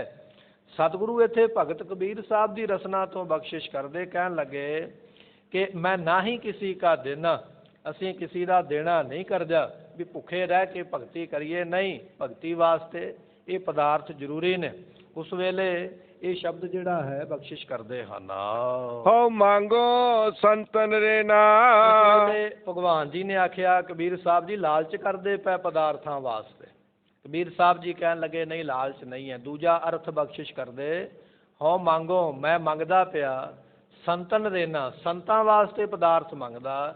ਜਿਹੜੀ ਮੇਰੇ ਘਰ ਵਿੱਚ ਸੰਤ ਮੰਡਲੀ ਉਤਾਰ ਦਿੱਤੀ ਹੈ ਤੁਸੀਂ ਲਿਆ ਕੇ, ਸਾਧੂ ਮੇਰੇ ਘਰ ਵਿੱਚ ਬੈਠ ਗਏ, ਮੈਂ ਤੇ ਨਾ ਖਾਵਾਂਗਾ ਤੇ ਸਰ ਜਾਵੇਗਾ, ਅੱਜ ਨਹੀਂ ਤੇ ਕੱਲ ਪਾਣੀ ਪੀ ਕੇ ਸਾਰ ਲਾਂਗਾ। ਪਰ ਜਿਹੜੇ ਘਰ ਵਿੱਚ ਪ੍ਰਾਹੁਣੇ ਆ ਗਏ, ਰਿਸ਼ਤੇਦਾਰ ਸੰਤ ਆ ਕੇ ਬੈਠੇ ਨੇ, ਮੈਂ ਆਪਣੇ ਵਾਸਤੇ ਲਾਲਚ ਨਹੀਂ ਕੀਤਾ, ਮੈਂ ਤੇਰੇ ਸੰਤਾਂ ਵਾਸਤੇ ਮੰਗਦਾ ਪਿਆ। ਹੋ ਮੰਗੋ ਸੰਤਨ ਰੇਨਾ, ਰੇਨਾ ਤੋਂ ਭਾਵ ਹੁੰਦਾ ਪਦਾਰਥ। ਕਹਿਣ ਲੱਗੇ ਜੀ ਇਹ ਪਦਾਰਥ ਤੇਰੇ ਸਾਧੂਆਂ ਵਾਸਤੇ ਮੰਗਦਾ ਪਿਆ, ਜਿਹੜੇ ਘਰ ਵਿੱਚ ਸੰਤ ਆਏ ਨੇ। ਇਹ ਪਦਾਰਥ ਜਿੰਨੇ ਉੱਪਰ ਕਹੇ ਨੇ ਕਿਰਪਾ ਕਰਕੇ ਸਾਰੇ ਮੈਨੂੰ ਦੇਣਾ ਕਰੋ। ਮੈਂ ਨਹੀਂ ਕਿਸੇ ਕਾ ਦੇਣਾ, ਕਿਸੇ ਦਾ ਦੇਣਾ ਨਹੀਂ ਹੈ। ਨਾ ਦੇਣਾ ਭਾਵ ਕੇ ਕਰਜ਼ਾ ਜਿਹੜੇ ਸਾਧੂ ਘਰੇ ਆਏ ਨੇ, ਮੈਂ ਉਹਨਾਂ ਦਾ ਕੁਝ ਦੇਣਾ ਨਹੀਂ ਹੈ। ਉਹ ਤੇ ਮੇਰੇ ਘਰੇ ਆਏ ਤੇ ਮੇਰਾ ਫਰਜ਼ ਬਣਦਾ ਮੈਂ ਸੇਵਾ ਕਰਾਂ। ਇਸ ਕਰਕੇ ਇਹ ਪਦਾਰਥ ਉਹਨਾਂ ਸੰਤਾਂ ਵਾਸਤੇ ਮੰਗੇ, ਫਿਰ ਬਖਸ਼ਿਸ਼ ਕਰਦੇ ਹਨ। ਹੋ ਮੰਗੋ ਸੰਤਨ ਰੇ ਨਾ। ਕਬੀਰ ਸਾਹਿਬ ਜੀ ਫਿਰ ਆਪਾਂ ਨੂੰ ਇੱਕ ਹੋਰ ਅਰਥ ਜਿਹੜਾ ਹੈ ਸਮਝਣ ਵਾਸਤੇ ਬਖਸ਼ਿਸ਼ ਕਰਦੇ। ਜਿਹੜਾ ਸੰਤਨ ਸ਼ਬਦ ਹੈ ਨਾ, ਇਹਨੂੰ ਆਪਾਂ ਵੱਖਰਾ ਵੱਖਰਾ ਕਰ ਲਵਾਂਗੇ। ਸੱਸੇ ਨੂੰ ਟਿੱਪੀ ਵੱਖਰਾ ਹੈ ਤੇ ਤੱਤਾ ਤੇ ਨੰਨਾ ਵੱਖਰਾ ਹੈ। ਸੱਸੇ ਨੂੰ ਟਿੱਪੀ ਬੁਲਾ ਕੇ ਭਲੇ ਤਰੀਕੇ ਦੇ ਨਾਲ, ਚੰਗੇ ਤਰੀਕੇ ਦੇ ਨਾਲ, ਤਨ ਕਹੀਏ ਸਰੀਰ, ਮੇਰੇ ਸਰੀਰ ਵਾਸਤੇ ਚੰਗੇ ਚੰਗੇ ਪਦਾਰਥ ਚਾਹੀਦੇ, ਭਲੇ ਭਲੇ ਪਦਾਰਥ ਚਾਹੀਦੇ। ਇਹ ਮੇਰਾ ਸਰੀਰ ਤਾਂ ਹੀ ਚੱਲੇਗਾ ਨਾ ਜੇ ਚੰਗੀ ਖੁਰਾਕ ਖਾਵਾਂਗਾ, ਚੰਗਾ ਭੋਜਨ ਪ੍ਰਸ਼ਾਦਾ ਛਕਾਂਗਾ, ਤੇ ਸਰੀਰ ਨਰੋਇਆ ਤਾਂ ਹੀ ਰਹੇਗਾ, ਤੰਦਰੁਸਤ ਤਾਂ ਰਹੇਗਾ, ਬੰਦਗੀ ਤਾਂ ਹੋ ਸਕਦੀ ਹੈ। ਤੇ ਜੇ ਸਰੀਰ ਹੀ ਬਿਮਾਰ ਹੋ ਗਿਆ, ਉੱਠਣ ਲੱਗਿਆ ਹਾਏ ਹਾਏ, ਬਹਿਣ ਲੱਗਿਆ ਹਾਏ ਹਾਏ, ਤੇ ਫਿਰ ਬੰਦਗੀ ਕਿਵੇਂ ਹੋਵੇਗੀ? ਇਸ ਕਰਕੇ ਨਰੋਇਆ ਸਰੀਰ ਰੱਖਣ ਵਾਸਤੇ ਮੈਂ ਆਪ ਜੀ ਦੇ ਕੋਲੋਂ ਭਲੀ ਪ੍ਰਕਾਰ ਚੰਗੇ ਚੰਗੇ ਪਦਾਰਥ ਮੰਗਦਾ। ਤਨ ਨਾਮ ਗੁਰਮੁਖੋ ਸਰੀਰ ਦਾ ਹੈ। ਮੈਂ ਆਪਣੇ ਸਰੀਰ ਵਾਸਤੇ ਸੰਗ ਤੋਂ ਭਾਵ ਭਲੇ ਚੰਗੇ ਪਦਾਰਥ ਮੰਗਦਾ, ਆਪ ਜੀ ਦਿਓ, ਜਿਹਦੇ ਕਰਕੇ ਮੇਰਾ ਸਰੀਰ ਤੰਦਰੁਸਤ ਰਵੇ। ਫਿਰ ਬਖਸ਼ਿਸ਼ ਕਰਦੇ ਹਨ। ਹਉ ਮੰਗੋ ਸੰਤਨ ਰੇਨਾ। ਇੱਥੇ ਬਖਸ਼ਿਸ਼ ਕਰਦੇ, ਅਗਲਾ ਅਰਥ ਆਪਾਂ ਨੂੰ ਇੱਕ ਹੋਰ ਬਖਸ਼ਿਸ਼ ਕਰ ਰਹੇ ਨੇ ਸਮਝਣ ਵਾਸਤੇ। ਗੁਰਮੁਖੋ ਤਨ ਨਾਮ ਹੈ ਤਨਾ ਦਾ, ਤਨਾ ਕਹਿੰਦੇ ਪੁੱਤਰ ਨੂੰ। ਕਬੀਰ ਸਾਹਿਬ ਜੀ ਕਹਿਣ ਲੱਗੇ ਮੇਰੇ ਘਰ ਵਿੱਚ ਮੇਰਾ ਪੁੱਤਰ ਵੀ ਹੈ, ਮੇਰੇ ਘਰ ਵਿੱਚ ਮੇਰੀ ਧੀ ਵੀ ਹੈ। ਪਰਮਾਤਮਾ ਜੇ ਮੇਰੇ ਕੋਲ ਪਦਾਰਥ ਹੀ ਨਾ ਹੋਇਆ ਤੇ ਆਪਣੇ ਬੱਚਿਆਂ ਨੂੰ ਕੀ ਖਿਲਾਵਾਂਗਾ? ਚੰਗੇ ਚੰਗੇ ਪਦਾਰਥ ਦੇ, ਮੈਂ ਆਪਣੇ ਪੁੱਤਰ ਧੀਆਂ ਦੀ ਪਾਲਣਾ ਕਰ ਸਕਾਂ। ਐਸੇ ਪਦਾਰਥ ਦੇ, ਮੇਰੇ ਬੱਚਿਆਂ ਦਾ, ਮੇਰੇ ਪਰਿਵਾਰ ਦਾ ਮੈਨੂੰ ਫਿਕਰ ਨਾ ਹੋਵੇ। ਹਾਂ ਮੰਗੋ ਸੰਤਨ ਰੇਨਾ, ਇਹ ਜਿਹੜੇ ਤਣਾ ਪੁੱਤਰ ਨੇ ਨਾ, ਉਹਨਾਂ ਵਾਸਤੇ ਭਲੇ ਭਲੇ ਚੰਗੇ ਚੰਗੇ ਪਦਾਰਥ ਦੇ। ਐ ਪ੍ਰਮਾਤਮਾ ਮੈਂ ਤੇਰੀ ਭਗਤੀ ਕਰਨੀ ਹੈ, ਪਰ ਪਰਿਵਾਰ ਦਾ ਫਿਕਰ ਨਾ ਹੋਵੇ। ਮੇਰੇ ਬੱਚੇ ਪੁੱਤਰ ਧੀਆਂ ਬੜੇ ਸੁਖੀ ਵਸਣ, ਉਹਨਾਂ ਨੂੰ ਮੂੰਹ ਮੰਗੇ ਪਦਾਰਥ ਵਸਤੂਆਂ ਮਿਲ ਜਾਣ। ਇਹ ਆਪ ਜੀ ਕਿਰਪਾ ਕਰਕੇ ਦੇਣਾ ਕਰੋ। ਮੈਂ ਨਹੀਂ ਕਿਸੇ ਕਾ ਦੇਣਾ। ਅਸੀਂ ਕਿਸੇ ਦੇ ਕਰਜ਼ਦਾਰ ਨਹੀਂ ਆ। ਇਹ ਜਿਹੜੇ ਪਦਾਰਥ ਨੇ ਇਹ ਆਪ ਜੀ ਦਾ ਫਰਜ਼ ਬਣਦਾ ਹੈ, ਇਹ ਮੈਨੂੰ ਆਪ ਜੀ ਦੇਣਾ ਕਰੋ। ਮਾਧੋ ਕੈਸੀ ਬਨੇ ਤੁਮ ਸੰਗੇ। ਇਸ ਵੇਲੇ ਭਗਵਾਨ ਜੀ ਕਹਿਣ ਲੱਗੇ ਕਬੀਰ ਸਾਹਿਬ ਜੀ ਤੁਹਾਨੂੰ ਸੰਗ ਨਹੀਂ ਆਉਂਦੀ, ਸ਼ਰਮ ਨਹੀਂ ਆਉਂਦੀ? ਵਸਤੂ ਤੇ ਇੱਕ ਮੰਗੀਏ ਤੇ ਬੰਦੇ ਨੂੰ ਲਾਜ ਆਉਂਦੀ ਹੈ ਵੀ ਮੈਂ ਮੰਗਣ ਲੱਗਾ ਤੇ ਇਹ ਕੀ ਕਹੇਗਾ। ਤੁਸੀਂ ਇੱਕ ਨਹੀਂ ਕਈ ਮੰਗ ਲਈਆਂ ਤੇ ਫਿਰ ਤੁਹਾਨੂੰ ਸ਼ਰਮ ਆਉਣੀ ਚਾਹੀਦੀ, ਲਾਜ ਆਉਣੀ ਚਾਹੀਦੀ ਹੈ। ਭਗਤਾਂ ਨੂੰ ਇਹ ਕੰਮ ਨਹੀਂ ਕਰਨਾ ਚਾਹੀਦਾ। ਤੇ ਕਬੀਰ ਸਾਹਿਬ ਜੀ ਜਵਾਬ ਦਿੰਦੇ ਕਹਿਣ ਲੱਗੇ ਮਾਧੋ ਐ ਮਾਇਆ ਦੇ ਪਤੀ ਪਰਮਾਤਮਾ ਕੈਸੀ ਬਣੇ ਤੁਮ ਸੰਗੇ, ਤੇਰੇ ਅੱਗੇ ਸੰਗ ਕਾਹਦੀ ਹੈ? ਤੇਰੇ ਨਾਲ ਕੋਈ ਸੰਗ ਸ਼ਰਮ ਨਹੀਂ ਹੈ। ਜੋ ਚਾਹੀਦਾ ਉਹ ਮੰਗਾਂਗੇ, ਜੋ ਚਾਹੀਦਾ ਉਹ ਲਵਾਂਗੇ। ਇਸ ਕਰਕੇ ਤੇਰੇ ਨਾਲ ਸਾਡੀ ਕੋਈ ਸੰਗ ਸ਼ਰਮ ਨਹੀਂ ਹੈ। ਅਸੀਂ ਤੇ ਬੇਝਿਜਕ ਹੋ ਕੇ, ਬੇਖੌਫ ਹੋ ਕੇ ਤੇਰੇ ਕੋਲੋਂ ਪਦਾਰਥ ਮੰਗਦੇ ਹਾਂ। ਆਪ ਨਾ ਦੇਹੋ ਤਾਂ ਲਿਓ ਮੰਗੇ। ਤੁਸੀਂ ਆਪ ਨਹੀਂ ਨਾ ਦੇਵੋਗੇ ਤੇ ਫਿਰ ਮੰਗ ਕੇ ਲੈ ਲਵਾਂਗੇ, ਪਰ ਤੇਰੇ ਨਾਲ ਸੰਗ ਸ਼ਰਮ ਨਹੀਂ ਰੱਖਾਂਗੇ, ਭੁੱਖੇ ਨਹੀਂ ਬੈਠਾਂਗੇ।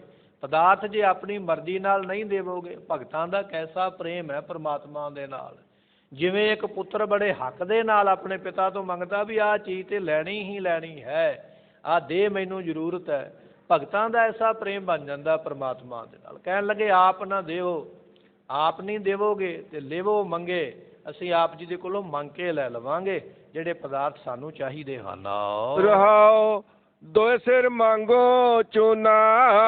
ਭਗਵਾਨ ਜੀ ਪੁੱਛਣ ਲੱਗੇ, ਕਹਿਣ ਲੱਗੇ ਕਬੀਰ ਸਾਹਿਬ ਜੀ ਫਿਰ ਕੀ ਚਾਹੀਦਾ ਲਿਆਓ, ਆਪਣੀ ਲਿਸਟ ਦਿਓ ਤਿਆਰ ਕਰਕੇ। ਜਿਹੜੀ ਜਿਹੜੀ ਵਸਤੂ ਤੁਹਾਡੀ ਆਵੇਗੀ, ਆਪਾਂ ਦੁਕਾਨ ਤੇ ਜਾਂਦੇ ਨਾ ਸਮਾਨ ਲੈਣ ਵਾਸਤੇ, ਉਹਨੂੰ ਪਹਿਲਾਂ ਲਿਖਿਆ ਜਾਂਦਾ ਕਾਗਜ਼ ਤੇ, ਕਿਤੇ ਭੁੱਲ ਹੀ ਨਾ ਜਾਵਾਂ ਵੀ ਕਿਹੜੀਆਂ ਕਿਹੜੀਆਂ ਵਸਤੂਆਂ ਲੈ ਕੇ ਆਉਣੀਆਂ। ਭਗਵਾਨ ਜੀ ਕਹਿਣ ਲੱਗੇ ਮੰਗੋ, ਫਿਰ ਲਿਖਾਓ ਕਿਹੜਾ ਕਿਹੜਾ ਪਦਾਰਥ ਚਾਹੀਦਾ, ਦੱਸੋ ਆਪਣੀ ਲਿਸਟ ਤਿਆਰ ਕਰਕੇ, ਅਸੀਂ ਉਹੀ ਪਦਾਰਥ ਤੁਹਾਨੂੰ ਦੇ ਦੇਵਾਂਗੇ।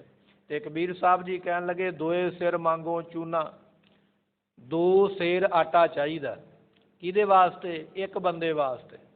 ਹੁਣ ਜਿੰਨੇ ਮੇਰੇ ਘਰੇ ਸੰਤ ਆਏ ਨੇ ਉਹਨਾਂ ਦੀ ਗਿਣਤੀ ਆਪੇ ਕਰ ਲਓ ਭਗਵਾਨ ਜੀ। ਜੇ 15 ਬੰਦੇ ਨੇ ਤੇ 15 ਦੂਣਾ 30 ਹੋ ਗਿਆ, 30 ਸੇਰ ਆਟਾ ਚਾਹੀਦਾ। ਜੇ 10 ਬੰਦੇ ਨੇ ਤੇ 20 ਸਿਰ ਚਾਹੀਦਾ। ਇੱਕ ਇੱਕ ਬੰਦੇ ਵਾਸਤੇ 2-2 ਸੇਰ ਆਟਾ ਚਾਹੀਦਾ। 2 ਸੇਰ ਆਟਾ ਚਾਹੀਦਾ ਇੱਕ ਬੰਦੇ ਵਾਸਤੇ। 2 ਸਿਰ ਮੰਗੋ ਚੂਨਾ, ਚੂਨਾ ਨਾਮ ਗੁਰਮੁਖੋ ਆਟੇ ਦਾ। ਜਿੰਨੇ ਪ੍ਰਾਹੁਣੇ ਮੇਰੇ ਘਰ ਵਿੱਚ ਭੇਜੇ ਨੇ ਸੰਤ ਸਾਧੂ, ਇੱਕ ਇੱਕ ਬੰਦੇ ਦਾ ਹਿਸਾਬ ਲਾ ਕੇ 2-2 ਸੇਰ ਆਟਾ ਮੇਰੇ ਘਰੇ ਇਹ ਦਿਓ ਤਾਂ ਕਿ ਮੈਂ ਪ੍ਰਸ਼ਾਦਾ ਬਣਾ ਸਕਾਂ ਜੀ। ਪਾਓ ਘਿਓ ਸੰਗ ਲੂਣਾ। ਇੱਕ ਪਾ ਘਿਓ ਵੀ ਚਾਹੀਦਾ ਕਿਉਂਕਿ ਦਾਲ ਪ੍ਰਸ਼ਾਦੇ ਨੂੰ ਤੜਕਾ ਵੀ ਲੱਗਣਾ ਹੈ। ਤੇ ਮੈਨੂੰ ਪਾਓ ਘਿਓ, ਇੱਕ ਪਾ ਘਿਓ ਵੀ ਚਾਹੀਦਾ ਨਾਲ। ਤੇ ਸੰਗ ਲੂਣਾ, ਲੂਣਾ ਤੋਂ ਭਾਵ ਲੂਣ ਨਮਕ ਮਸਾਲੇ ਵੀ ਚਾਹੀਦੇ। ਹੁਣ ਸਬਜ਼ੀ ਮਸਾਲਿਆਂ ਬਿਨਾਂ ਨਹੀਂ ਬਣੇਗੀ, ਉਹਦੇ ਵਿੱਚ ਪਿਆਜ਼ ਵੀ ਚਾਹੀਦਾ, ਅਦਰਕ ਵੀ ਚਾਹੀਦਾ, ਲਸਣ ਵੀ ਚਾਹੀਦਾ, ਹੋਰ ਵੀ ਮਿਰਚ ਮਸਾਲੇ ਵੀ ਚਾਹੀਦੇ, ਹਲਦੀ ਵਗੈਰਾ ਜੋ ਵੀ ਹੈ। ਇਹ ਸਾਰਾ ਕੁਝ ਚਾਹੀਦਾ, ਆਪ ਜੀ ਕਿਰਪਾ ਕਰਕੇ ਦੇਣਾ ਕਰੋ। ਅਧ ਸੇਰ ਮੰਗੋ ਦਾਲੇ, ਅੱਧਾ ਸੇਰ ਦਾਲ ਵੀ ਚਾਹੀਦੀ ਹੈ ਬਣਾਉਣ ਵਾਸਤੇ, ਕੱਚੀ ਦਾਲ ਦੇ ਦਿਓ ਅੱਧਾ ਸੇਰ। ਇਹ ਲਿਸਟ ਮੈਂ ਤਿਆਰ ਕੀਤੀ ਹੈ, ਆਪ ਜੀ ਨੋਟ ਕਰਕੇ ਪਦਾਰਥ ਮੈਨੂੰ ਮਿਲਣੇ ਚਾਹੀਦੇ। ਅੱਧਾ ਸੇਰ ਦਾਲ ਰਸੋਈ ਵਿੱਚ ਬਣਾਉਣ ਵਾਸਤੇ, ਚੰਗੇ ਤਰੀਕੇ ਨਾਲ ਬਣਾ ਕੇ ਛਕਾ ਸਕਾਂ, ਇਹ ਆਪ ਜੀ ਕਿਰਪਾ ਕਰਕੇ ਦੇਣਾ ਕਰੋ। ਮੋਕੋ ਦੋਨੋਂ ਵਕਤ ਸਮਝਵਾਲੇ, ਉਸ ਵੇਲੇ ਭਗਵਾਨ ਜੀ ਕਹਿਣ ਲੱਗੇ, ਕਹਿੰਦੇ ਚਲੋ ਜੀ ਇਹ ਸਮਾਨ ਤੁਹਾਨੂੰ ਮਿਲ ਜਾਏਗਾ। ਭਗਤ ਜੀਆਂ ਨੇ ਫਿਰ ਸਵਾਲ ਕੀਤਾ, ਕਹਿਣ ਲੱਗੇ ਮਿਲ ਜਾਏਗਾ ਠੀਕ ਹੈ, ਪਰ ਇਹਦੇ ਵਿੱਚ ਵੀ ਸਾਡੀ ਇੱਕ ਹੋਰ ਬੇਨਤੀ ਹੈ। ਭਗਵਾਨ ਜੀ ਉਸ ਵੇਲੇ ਹੈਰਾਨ ਹੋ ਗਿਆ, ਕਹਿਣ ਲੱਗੇ ਇਹਦੇ ਵਿੱਚ ਹੋਰ ਹੁਣ ਕੀ ਬੇਨਤੀ ਹੋ ਸਕਦੀ ਹੈ? ਕਹਿਣ ਲੱਗੇ ਬੇਨਤੀ ਇਹ ਹੈ, ਇਹ ਮੈਂ ਇੱਕ ਵੇਲੇ ਦਾ ਪਦਾਰਥ ਲਿਖਾਇਆ ਸਵੇਰ ਵੇਲੇ ਦਾ, ਪਰ ਸਵੇਰ ਵੇਲੇ ਦਾ ਦੇ ਕੇ ਤੁਸੀਂ ਭੁੱਲ ਜਾਓ ਵੀ ਸ਼ਾਮ ਨੂੰ ਕੋਈ ਲੋੜ ਨਹੀਂ ਹੈ। ਨਹੀਂ, ਸ਼ਾਮ ਨੂੰ ਵੀ ਲੋੜ ਹੈ। ਇਸ ਕਰਕੇ ਮੋਕੋ ਦੋਨੋਂ ਵਕਤ ਜਵਾਲੇ, ਦੋਵਾਂ ਟਾਈਮ ਦਾ ਭੋਜਨ। ਇਹ ਜਿੰਨਾ ਆਪਾਂ ਹੁਣੇ ਸਰਵਣ ਕੀਤਾ ਹੈ ਨਾ, ਇਹ ਆਟਾ ਸਵੇਰ ਦਾ, ਇੰਨਾ ਘਿਓ ਸਵੇਰ ਵਾਸਤੇ, ਇੰਨੀ ਦਾਲ ਸਵੇਰ ਵਾਸਤੇ, ਔਰ ਇੰਨਾ ਹੀ ਫਿਰ ਸ਼ਾਮ ਵਾਸਤੇ ਵੀ ਚਾਹੀਦਾ। ਇਸ ਕਰਕੇ ਮੋਕੋ ਦੋਨੋਂ ਵਕਤ ਜਵਾਲੇ, ਦੋਵਾਂ ਟਾਈਮਾਂ ਦਾ ਇਹ ਭੋਜਨ ਜਿਉਣ ਵਾਸਤੇ ਆਪ ਜੀ ਪਹੁੰਚਾਓ ਫਿਕਰ ਕਰਕੇ, ਅਤੇ ਇਸੇ ਤਰ੍ਹਾਂ ਬੜੀ ਜ਼ਿੰਮੇਵਾਰੀ ਦੇ ਨਾਲ ਇਹ ਭੋਜਨ ਦੇਣਾ ਕਰੋ ਜੀ। ਖਾਟ ਮੰਗੋ ਚੌਪਾਈ, ਜਦੋਂ ਇਹ ਸਾਰੇ ਪਦਾਰਥ ਮਿਲ ਗਏ ਤੇ ਭਗਵਾਨ ਜੀ ਨੇ ਪੁੱਛਿਆ ਫਿਰ ਕੀ ਕਰੋਗੇ? ਕਹਿਣ ਲੱਗੇ ਕਰਨਾ ਕੀ ਹੈ, ਭੋਜਨ ਛਕ ਕੇ ਬੰਦਾ ਕੀ ਕਰਦਾ? ਆਰਾਮ ਹੀ ਕਰਦਾ ਨਾ। ਉਹਦੇ ਵਾਸਤੇ ਫਿਰ ਕੀ ਚਾਹੀਦਾ? ਚੌਪਾਈ, 4 ਪਾਵਿਆਂ ਵਾਲਾ ਮੰਜਾ, ਮੰਜਾ ਨਹੀਂ ਤੇ ਪਲੰਘਾ, ਨਵਾਰੀ ਪਲੰਘਾ। ਕਹਿਣ ਲੱਗੇ ਵੀ ਇਹ ਪਦਾਰਥ ਦੇਣ ਤੋਂ ਮਗਰੋਂ ਤੇਰੇ ਸਾਧੂਆਂ ਨੂੰ ਵੀ ਕਹਿਣਾ ਵੀ ਸਾਨੂੰ ਤੇ ਕਬੀਰ ਜੀ ਨੀਂਦ ਆ ਗਈ ਹੈ, ਸੋਈਏ ਕਿੱਥੇ? ਤੇ ਮੇਰੇ ਕੋਲ ਤੇ ਨਾ ਕੋਈ ਮੰਜਾ ਨਾ ਕੋਈ ਬਿਸਤਰਾ। ਇਸ ਕਰਕੇ ਉਹਨਾਂ ਸਾਧੂਆਂ ਦੇ ਆਰਾਮ ਕਰਨ ਵਾਸਤੇ ਖਾਟ ਮੰਗੋ। ਖਾਟ ਨਾਮ ਖਟੀਆ, ਮੰਜਾ ਪਲੰਘਾ ਮੰਗਦਾ 4 ਪੈਰਾਂ ਵਾਲਾ, 4 ਪਾਵਿਆਂ ਵਾਲਾ, ਜਿਹਦੇ ਉੱਪਰ ਬੈਠ ਕੇ ਮੈਂ ਵੀ ਆਰਾਮ ਕਰਾਂ, ਇਹ ਜਿਹੜੇ ਸਾਧੂ ਸੰਤ ਆਏ ਨੇ ਇਹ ਵੀ ਆਰਾਮ ਕਰਨ। ਐਸਾ ਇੱਕ ਚੰਗਾ ਸੋਹਣਾ ਪਲੰਘਾ ਮੈਨੂੰ ਦੇਣਾ ਕਰੋ। ਸਿਰਹਾਨਾ ਅਵਰ ਤੁਲਾਈ, ਇਸ ਵੇਲੇ ਭਗਵਾਨ ਜੀ ਕਹਿਣ ਲੱਗੇ ਠੀਕ ਹੈ, ਪਲੰਘਾ ਪਹੁੰਚ ਜਾਏਗਾ, ਹੋਰ ਤਾਂ ਨਹੀਂ ਕੋਈ ਚਾਹੀਦਾ। ਤੇ ਕਬੀਰ ਸਾਹਿਬ ਜੀ ਹੈਰਾਨ ਹੋ ਗਿਆ, ਕਹਿਣ ਲੱਗੇ ਭਗਵਾਨ ਜੀ ਤੁਹਾਨੂੰ ਨਹੀਂ ਪਤਾ ਕਿ ਸਿਰ ਦੇ ਥੱਲੇ ਰੱਖਣ ਵਾਸਤੇ ਸਰਾਣਾ ਵੀ ਤੇ ਚਾਹੀਦਾ ਹੈ ਨਾ, ਉਹ ਤੇ ਤੁਸੀਂ ਦਿੱਤਾ ਹੀ ਨਹੀਂ ਹੈ ਮੈਨੂੰ। ਪਲੰਘੇ ਦੇ ਨਾਲ ਸਰਾਣਾ ਵੀ ਜ਼ਰੂਰੀ ਹੈ ਤਾਂ ਕਿ ਮੈਂ ਆਪਣੀ ਪਿੱਠ ਦੇ ਪਿੱਛੇ ਲਾ ਕੇ ਇਹਦੇ ਆਰਾਮ ਕਰ ਸਕਾਂ, ਅਤੇ ਜਿਹੜੇ ਸਾਧੂ ਸੰਤ ਨੇ ਉਹਨਾਂ ਨੂੰ ਵੀ ਸਰਾਣਾ ਇੱਕ ਇੱਕ ਚਾਹੀਦਾ। ਇਸ ਕਰਕੇ ਸਰਾਣਾ ਜ਼ਰੂਰੀ ਹੈ ਪਲੰਘੇ ਦੇ ਨਾਲ। ਚਲੋ ਜੀ ਸਰਾਣਾ ਮਿਲ ਜਾਏਗਾ, ਹੋਰ ਤੇ ਕੁਝ ਨਹੀਂ ਚਾਹੀਦਾ। ਤੇ ਕਬੀਰ ਸਾਹਿਬ ਜੀ ਕਹਿਣ ਲੱਗੇ ਅਵਰ ਤੁਲਾਈ, ਹੁਣ ਪਲੰਘੇ ਦੇ ਉੱਪਰ ਕੋਈ ਤੇ ਕੁਝ ਵਿਛਾਉਣਾ ਪਵੇਗਾ ਨਾ, ਨਹੀਂ ਤੇ ਨਵਾਰ ਚੁੱਭੇਗੀ, ਵਾਣ ਚੁੱਭੇਗਾ। ਇਸ ਕਰਕੇ ਵਿਛਾਉਣ ਵਾਸਤੇ ਥੱਲੇ ਤਲਾਈ ਵੀ ਚਾਹੀਦੀ ਹੈ, ਤਲਾਈ ਦੇ ਉੱਪਰ ਚਾਦਰ ਵੀ ਚਾਹੀਦੀ ਹੈ। ਸਿਰਹਾਨਾ ਅਵਰ ਤਲਾਈ, ਇੱਕ ਸਰਾਣਾ ਦੇ ਦਿਓ, ਇੱਕ ਤਲਾਈ ਦੇ ਦਿਓ ਮੰਜੇ ਤੇ ਵਿਛਾਉਣ ਵਾਸਤੇ। ਕੋਈ ਪ੍ਰਾਹੁਣਾ ਆ ਜਾਵੇ ਨਾ ਘਰ ਦੇ ਵਿੱਚ, ਉਹਦੇ ਵਾਸਤੇ ਬੜਾ ਸੋਹਣਾ ਮੰਜਾ ਕੱਢਿਆ ਜਾਂਦਾ, ਨਵਾਂ ਬਿਸਤਰਾ ਕੱਢਿਆ ਜਾਂਦਾ, ਨਵੀਆਂ ਚਾਦਰਾਂ ਵਿਛਾਈਆਂ ਜਾਂਦੀਆਂ। ਇਹ ਪ੍ਰਾਹੁਣੇ ਨੂੰ, ਆਏ ਹੋਏ ਰਿਸ਼ਤੇਦਾਰ ਨੂੰ ਮਾਣ ਸਨਮਾਨ ਦਿੱਤਾ ਜਾਂਦਾ। ਕਬੀਰ ਸਾਹਿਬ ਜੀ ਕਹਿਣ ਲੱਗੇ ਮੇਰੇ ਘਰੇ ਸਾਧੂ ਆਏ ਤੇ ਮੈਂ ਵੀ ਤੇ ਮਾਣ ਸਨਮਾਨ ਕਰਾਂ ਨੇ, ਇਸ ਕਰਕੇ ਪਲੰਘਾ ਚਾਹੀਦਾ, ਸਰਾਣਾ ਚਾਹੀਦਾ, ਥੱਲੇ ਵਿਛਾਉਣ ਵਾਸਤੇ ਚੰਗਾ ਇੱਕ ਗੱਦਾ ਚਾਹੀਦਾ, ਕਿਰਪਾ ਕਰਕੇ ਦੇਣਾ ਕਰੋ। ਉੱਪਰ ਕੋ ਮੰਗੋ ਖਿੰਦਾ, ਇਸ ਵੇਲੇ ਭਗਵਾਨ ਜੀ ਕਹਿਣ ਲੱਗੇ ਚਲੋ ਜੀ ਇਹ ਸਭ ਕੁਝ ਮਿਲੇਗਾ, ਪਲੰਘਾ ਸਰਾਣਾ ਬਿਸਤਰਾ ਮਿਲ ਗਿਆ, ਸਭ ਕੁਝ, ਹੋਰ ਤੇ ਕੁਝ ਨਹੀਂ ਚਾਹੀਦਾ। ਕਬੀਰ ਸਾਹਿਬ ਜੀ ਹੈਰਾਨ ਹੋ ਕੇ ਕਹਿਣ ਲੱਗੇ ਭਗਵਾਨ ਜੀ ਹਲੇ ਇੱਕ ਵਸਤੂ ਤੇ ਹੋਰ ਰਹਿ ਗਈ ਹੈ। ਭਗਵਾਨ ਜੀ ਪੁੱਛਣ ਲੱਗੇ ਵੀ ਉਹ ਕਿਹੜੀ ਵਸਤੂ ਹੈ ਜਿਹੜੀ ਰਹਿ ਗਈ ਹੈ? ਕਹਿਣ ਲੱਗੇ ਉੱਪਰ ਕੋ ਮੰਗੋ ਖੀਦਾ, ਜਦੋਂ ਬੰਦਾ ਲੰਮੇ ਪਵੇਗਾ ਮੂੰਹ ਤੇ ਮੱਖੀ ਬਹਿ ਸਕਦੀ ਹੈ, ਠੰਡ ਲੱਗ ਸਕਦੀ ਹੈ, ਗਰਮੀ ਲੱਗ ਸਕਦੀ ਹੈ, ਉੱਪਰ ਲੈਣ ਵਾਸਤੇ ਵੀ ਤੇ ਕੁਝ ਚਾਹੀਦਾ ਹੈ ਨਾ। ਮੈਨੂੰ ਕੋਈ ਦੇ ਦਿਓ, ਰਜਾਈ ਦੇ ਦਿਓ, ਕੋਈ ਇਸੇ ਤਰ੍ਹਾਂ ਕੋਈ ਕੰਬਲ ਦੇ ਦਿਓ, ਕੋਈ ਖੇਸ ਦੇ ਦਿਓ ਉੱਪਰ ਲੈਣ ਵਾਸਤੇ। ਉੱਪਰ ਕੋ ਮੰਗੋ ਖੀਦਾ, ਉੱਪਰ ਲੈਣ ਵਾਸਤੇ ਮੈਨੂੰ ਵੀ ਚਾਹੀਦਾ ਕੋਈ ਨਾ ਕੋਈ ਬਸਤਰ, ਕੰਬਲ, ਖੇਸ, ਜੋ ਵੀ ਹੈ ਮੌਸਮ ਦੇ ਮੁਤਾਬਕ ਉਹ ਵੀ ਦਿਓ, ਤਾਂ ਕਿ ਪ੍ਰਸ਼ਾਦਾ ਛਕ ਕੇ ਪਲੰਘਾ ਚੰਗੀ ਤਰ੍ਹਾਂ ਵਿਛਾ ਕੇ ਸਰਾਣਾ ਥੱਲੇ ਰੱਖ ਕੇ ਉੱਪਰ ਲੈ ਕੇ ਚਾਦਰ ਜਾਂ ਕੰਬਲ ਤੇ ਮੈਂ ਆਰਾਮ ਕਰ ਸਕਾਂ ਆਨੰਦ ਦੇ ਨਾਲ। ਇਹ ਪਦਾਰਥ ਸਾਰੇ ਆਪ ਜੀ ਦੇਣਾ ਕਰੋ। ਤੇਰੀ ਭਗਤ ਕਰੇ ਜਨ ਥੀਂਦਾ, ਫਿਰ ਮੈਂ ਜਨ ਆਪ ਜੀ ਦੀ ਭਗਤੀ ਨੂੰ ਕਰਾਂਗਾ। ਇਹ ਪ੍ਰੇਮਾ ਭਗਤੀ ਜਿਹੜੀ ਆਪ ਜੀ ਕਹਿੰਦੇ ਉਹਨੂੰ ਵੀ ਭਗਤ ਜੀ ਆਪ ਜੀ ਭਗਤੀ ਕਿਉਂ ਨਹੀਂ ਕਰਦੇ ਪਏ? ਇਹ ਭਗਤੀ ਮੈਂ ਤਾਂ ਨਹੀਂ ਕਰਦਾ ਪਿਆ, ਭੁੱਖਾ ਹੈ ਭਗਤ ਨਾ ਕੀਜੈ, ਭੁੱਖਿਆਂ ਤੋਂ ਨਹੀਂ। ਜਿੰਨੇ ਪਦਾਰਥਾਂ ਦੀ ਲਿਸਟ ਬਣਾਈ ਹੈ ਸਾਰੇ ਪਹਿਲਾਂ ਤਿਆਰ ਕਰੋ, ਫਿਰ ਸਾਰੇ ਮੈਨੂੰ ਪਹੁੰਚਦੇ ਕਰੋ। ਜਦੋਂ ਸਾਰੇ ਮਿਲ ਗਏ ਫਿਰ ਮੈਂ ਬੜੇ ਚਾਅ ਦੇ ਨਾਲ, ਬੜੇ ਪਿਆਰ ਦੇ ਨਾਲ, ਲੋੜਾਂ ਪੂਰੀਆਂ ਹੋਈਆਂ ਵੇਖ ਕੇ ਤੇ ਫਿਰ ਮੈਂ ਆਪ ਜੀ ਦੀ ਭਗਤੀ ਕਰਾਂਗਾ। ਕਈ ਵਾਰੀ ਅਸੀਂ ਨਿਤਨੇਮ ਕਰਦੇ ਨੇ, ਨਾਮ ਜਪਦੇ, ਸਾਡਾ ਮਨ ਨਹੀਂ ਟਿਕਦਾ, ਧਿਆਨ ਨਹੀਂ ਟਿਕਦਾ। ਤੇ ਪਰਮਾਤਮਾ ਕਰੇ ਸਾਨੂੰ ਕੋਈ ਚੰਗਾ ਜਿਹਾ ਪਦਾਰਥ ਘਰ ਵਿੱਚ ਦੇ ਦੇਵੇ ਨਾ, ਵਸਤੂ ਦੇ ਦੇਵੇ, ਫਿਰ ਬੜਾ ਉਹਦਾ ਸ਼ੁਕਰ ਕਰਨ ਨੂੰ ਜੀ ਕਰਦਾ, ਧੰਨਵਾਦ ਕਰਨ ਨੂੰ ਜੀ ਕਰਦਾ, ਬਾਣੀ ਪੜ੍ਹਨ ਨੂੰ, ਅਰਦਾਸ ਕਰਨ ਨੂੰ ਮਨ ਕਰਦਾ। ਕਾਰਨ ਕੀ ਹੈ? ਪਦਾਰਥ ਮਿਲਿਆ ਤੇ ਪਦਾਰਥ ਦੀ ਖੁਸ਼ੀ ਵਿੱਚ ਮਨ ਵੀ ਟਿਕਿਆ ਹੋਇਆ। ਭਗਤ ਕਬੀਰ ਸਾਹਿਬ ਜੀ ਕਹਿਣ ਲੱਗੇ ਵੀ ਇਹ ਸਾਰੀਆਂ ਵਸਤੂਆਂ ਦੇਵੋਗੇ, ਫਿਰ ਮੇਰਾ ਮਨ ਤੁਹਾਡੇ ਤੇ ਬੜਾ ਪ੍ਰੇਮੀ ਹੋ ਜਾਵੇਗਾ, ਬੜੇ ਪ੍ਰੇਮ ਦੇ ਨਾਲ ਮੈਂ ਆਪ ਜੀ ਦੀ ਭਗਤੀ ਕਰਾਂਗਾ। ਮੈਂ ਨਹੀਂ ਕੀਤਾ ਲੱਭੋ। ਇਹ ਸਾਰੀਆਂ ਗੱਲਾਂ ਸੁਣ ਕੇ ਭਗਵਾਨ ਜੀ ਕਹਿਣ ਲੱਗੇ, ਕਬੀਰ ਸਾਹਿਬ ਜੀ ਆਪ ਤੇ ਲਾਲਚੀ ਹੋ ਗਏ ਨਾ, ਫਿਰ ਦੁਨੀਆ ਦੇ ਲੋਕ ਵੀ ਇਸ ਤਰ੍ਹਾਂ ਹੀ ਮੰਗਦੇ ਪਏ, ਤੁਸੀਂ ਭਗਤ ਹੋ ਕੇ ਵੀ ਇਸ ਤਰ੍ਹਾਂ ਮੰਗਦੇ ਪਏ, ਫਿਰ ਲਾਲਚੀ ਹੋ ਗਏ, ਲੋਭੀ ਹੋ ਗਏ। ਇਹ ਲੋਭ ਭਗਤਾਂ ਨੂੰ ਚੰਗਾ ਨਹੀਂ ਹੈ। ਦੁਨੀਆ ਦੇ ਲੋਕ ਤੇ ਚਲੋ ਲੋਭ ਕਰਦੇ, ਵੱਖਰੀ ਗੱਲ ਹੈ, ਪਰ ਭਗਤ ਲੋਭ ਕਰ ਲੈਣ ਇਹ ਗੱਲ ਠੀਕ ਨਹੀਂ ਹੈ। ਇਹ ਆਪ ਜੀ ਨੇ ਲੋਭ ਕਰਕੇ ਇੱਕ ਤੋਂ ਇੱਕ, ਅੱਗੇ ਤੋਂ ਅੱਗੇ ਮੰਗ ਲਿਆ। ਤੇ ਕਬੀਰ ਸਾਹਿਬ ਜੀ ਕਹਿਣ ਲੱਗੇ, ਮੈਂ ਨਾ ਹੀ ਕੀਤਾ ਲੱਭੋ। ਇਹਦੇ ਵਿੱਚ ਮੈਂ ਲੱਭੋ ਕਹੀਏ, ਲੋਭ ਕੋਈ ਨਹੀਂ ਕੀਤਾ। ਇਹਦੇ ਵਿੱਚ ਲੋਭ ਵਾਲੀ ਕਿਹੜੀ ਗੱਲ ਹੈ? ਪਦਾਰਥ ਚਾਹੀਦੇ ਜੀਵਨ ਵਾਸਤੇ, ਉਹ ਮੈਂ ਤੇਰੇ ਕੋਲੋਂ ਮੰਗੇ ਹਨ। ਇੱਕ ਨਾਉ ਤੇਰਾ ਮੈਂ ਫੱਬੋ। ਅਸਲ ਵਿੱਚ ਇੱਕ ਤੇਰਾ ਨਾਮ ਹੀ ਮੈਨੂੰ ਫਵਾਉਂਦਾ ਹੈ, ਮੈਨੂੰ ਤੇ ਤੇਰਾ ਨਾਮ ਹੀ ਜਪਣਾ ਚੰਗਾ ਲੱਗਦਾ। ਇਹ ਪਦਾਰਥ ਜਿਹੜੇ ਨੇ ਮੈਂ ਆਏ ਗਏ ਦੀ ਸੇਵਾ ਵਾਸਤੇ, ਸਾਧੂ ਸੰਤਾਂ ਦੀ ਸੇਵਾ ਵਾਸਤੇ, ਪਰਿਵਾਰ ਦੇ ਗੁਜ਼ਰਾਨ ਵਾਸਤੇ ਮੰਗੇ ਨੇ, ਪਰ ਮੈਨੂੰ ਤੇ ਆਪ ਜੀ ਦਾ ਨਾਮ ਹੀ ਫਵਾਉਂਦਾ ਹੈ। ਮੈਂ ਤੇ ਆਪ ਜੀ ਦੇ ਨਾਮ ਨੂੰ ਜਪਦਾ ਹਾਂ। ਕਹੈ ਕਬੀਰ ਮਨ ਮਾਨਿਆ। ਸਾਹਿਬ ਜੀ ਕਹਿਣ ਲੱਗੇ, ਜਿਸ ਵੇਲੇ ਮੇਰਾ ਮਨ ਇਹ ਪਦਾਰਥ ਮਿਲ ਗਏ, ਉਸ ਵੇਲੇ ਆਪ ਜੀ ਦੇ ਨਾਮ ਨੂੰ ਜਪਣ ਵਿੱਚ ਮੇਰਾ ਮਨ ਮੰਨ ਗਿਆ ਹੈ। ਮਨ ਮਾਨਿਆ ਤਉ ਹਰ ਜਾਣਿਆ। ਜਦੋਂ ਮਨ ਮੰਨ ਗਿਆ, ਉਸ ਵੇਲੇ ਮੈਂ ਆਪ ਜੀ ਨੂੰ ਜਾਣਿਆ ਕਹੀਏ, ਜਾਣ ਲਿਆ ਹੈ। ਮੈਂ ਜਾਣ ਲਿਆ ਆਪ ਜੀ ਦੀ ਭਗਤੀ ਨੂੰ। ਐਸੇ ਪਦਾਰਥ ਆਪ ਜੀਆਂ ਨੇ ਜਿਸ ਵੇਲੇ ਬਖਸ਼ਿਸ਼ ਕੀਤੇ, ਅਤੇ ਫਿਰ ਮੈਨੂੰ ਇਹ ਸਾਰੀਆਂ ਦਾਤਾਂ ਜਿਸ ਵੇਲੇ ਮਿਲੀਆਂ, ਉਹਨਾਂ ਦਾਤਾਂ ਦੇ ਮਿਲਣ ਕਰਕੇ ਮਨ ਮਾਨਿਆ ਤਉ ਹਰ ਜਾਣਿਆ। ਮਨ ਜਿਹੜਾ ਮੰਨਿਆ ਤੇ ਇਹ ਪਰਮਾਤਮਾ ਮੈਂ ਤੈਨੂੰ ਜਾਣ ਲਿਆ, ਉਸ ਵੇਲੇ ਤੇਰੀ ਪ੍ਰਾਪਤੀ ਕਰ ਲਈ। ਇਸ ਤਰ੍ਹਾਂ ਇਹ ਭਗਤ ਕਬੀਰ ਸਾਹਿਬ ਜੀਆਂ ਨੇ ਜਿਹੜਾ ਸ਼ਬਦ ਹੈ ਨਾ, ਸਾਨੂੰ ਇਹ ਬਾਹਰੀ ਅਰਥ ਜਿਹੜੇ ਨੇ, ਬਾਹਰੀ ਪਦਾਰਥ ਜਿਹੜੇ ਨੇ, ਉਹਨਾਂ ਨੂੰ ਦੇਣ ਵਾਸਤੇ ਇਹ ਬਖਸ਼ਿਸ਼ ਕੀਤਾ ਹੈ। ਇਹਦੇ ਵਿੱਚ ਹੁਣ ਅੰਤਰੀਵ ਭਾਵ ਜਿਹੜਾ ਹੈ ਉਹ ਵੀ ਸਾਨੂੰ ਬਖਸ਼ਿਸ਼ ਕਰਨਗੇ ਕਿ ਇਹਦੇ ਵਿੱਚ ਕੀ ਭਾਵ, ਹੋਰ ਕੀ ਕੀ ਵਸਤੂਆਂ ਮੰਗਦੇ ਨੇ। ਇਸ ਕਰਕੇ ਇਹ ਜਿਹੜਾ ਸ਼ਬਦ ਹੈ, ਇਸ ਨੂੰ ਆਪਾਂ ਸ਼ੁਰੂ ਤੋਂ ਸਰਵਨ ਕਰਨ ਜਾ ਰਹੇ ਹਾਂ। ਭੁਖੇ ਭਗਤ ਨਾ ਕੀਜੈ। ਉਸ ਵੇਲੇ ਭਗਤ ਕਬੀਰ ਸਾਹਿਬ ਜੀ ਕਹਿਣ ਲੱਗੇ, ਗੁਰਮੁਖੋ ਭੂਖੇ, ਇਹ ਦੋ ਸ਼ਬਦ ਨੇ, ਦੋ ਅੱਖਰ ਨੇ, ਵੱਖੋ ਵੱਖਰੇ ਕਰਾਂਗੇ। ਭੂ ਨਾਮ ਧਰਤੀ ਦਾ ਹੈ ਤੇ ਖੇ ਨਾਮ ਆਕਾਸ਼ ਦਾ ਹੈ। ਕਹਿਣ ਲੱਗੇ ਜਿਹੜੇ ਬੰਦੇ ਦੇ ਮਨ ਵਿੱਚ, ਇਹ ਹੁਣ ਦੂਸਰੇ ਅਰਥ ਨੇ, ਅੰਤਰੀਵ ਅਰਥ ਨੇ, ਉਹ ਸੰਸਾਰੀ ਅਰਥ ਨੇ, ਸੰਸਾਰੀ ਪਦਾਰਥਾਂ ਦੀ ਉਹਦੇ ਵਿੱਚ ਗੱਲ ਕੀਤੀ ਗਈ ਹੈ। ਹੁਣ ਅੰਤਰੀਵ ਅਰਥ ਜਿਹੜੇ ਨੇ ਉਹ ਆਪਾਂ ਨੂੰ ਬਖਸ਼ਿਸ਼ ਕਰਦੇ। ਕਹਿਣ ਲੱਗੇ, ਭੂ ਨਾਮ ਗੁਰਮੁਖੋ ਧਰਤੀ ਦਾ ਤੇ ਖੇ ਨਾਮ ਆਕਾਸ਼ ਦਾ। ਕਹਿਣ ਲੱਗੇ, ਜਿਸ ਬੰਦੇ ਦੇ ਮਨ ਦੇ ਵਿੱਚ ਧਰਤੀ ਦੇ ਪਦਾਰਥਾਂ ਦੀ ਇੱਛਾ ਹੈ, ਮੈਨੂੰ ਆਹ ਮਿਲ ਜਾਵੇ, ਮੈਨੂੰ ਆਹ ਮਿਲ ਜਾਵੇ, ਜਾਂ ਜਿਸ ਬੰਦੇ ਦੇ ਮਨ ਦੇ ਵਿੱਚ ਆਕਾਸ਼ ਦੇ ਪਦਾਰਥਾਂ ਦੀ ਇੱਛਾ, ਵੀ ਆਕਾਸ਼ ਵਿੱਚੋਂ ਸੋਨਾ ਡਿੱਗਣ ਲੱਗ ਪਵੇ ਮੇਰੇ ਵਿਹੜੇ ਦੇ ਵਿੱਚ ਤੇ ਮੈਨੂੰ ਮਿਲ ਜਾਵੇ, ਜਾਂ ਆਕਾਸ਼ ਤੋਂ ਭਾਵ ਸਵਰਗ ਹੈ, ਵੀ ਸਵਰਗਾਂ ਦੇ ਬਹੁਤੇ ਪਦਾਰਥ ਨੇ ਉਹ ਮੈਨੂੰ ਮਿਲ ਜਾਣ, ਕਲਪ ਬ੍ਰਿਸ਼ ਮਿਲ ਜਾਵੇ, ਕਾਮ ਧੇਨ ਗਊ ਮਿਲ ਜਾਵੇ। ਵਿਦਵਾਨਾਂ ਨੇ ਲਿਖਿਆ ਨਾ ਵੀ ਇਹ ਸਵਰਗਾਂ ਵਿੱਚ ਸਾਰੀਆਂ ਵਸਤੂਆਂ ਨੇ। ਕਾਮ ਧੇਨ ਗਊ ਮਨ ਦੀਆਂ ਕਾਮਨਾ ਪੂਰੀਆਂ ਕਰਦੀ ਹੈ।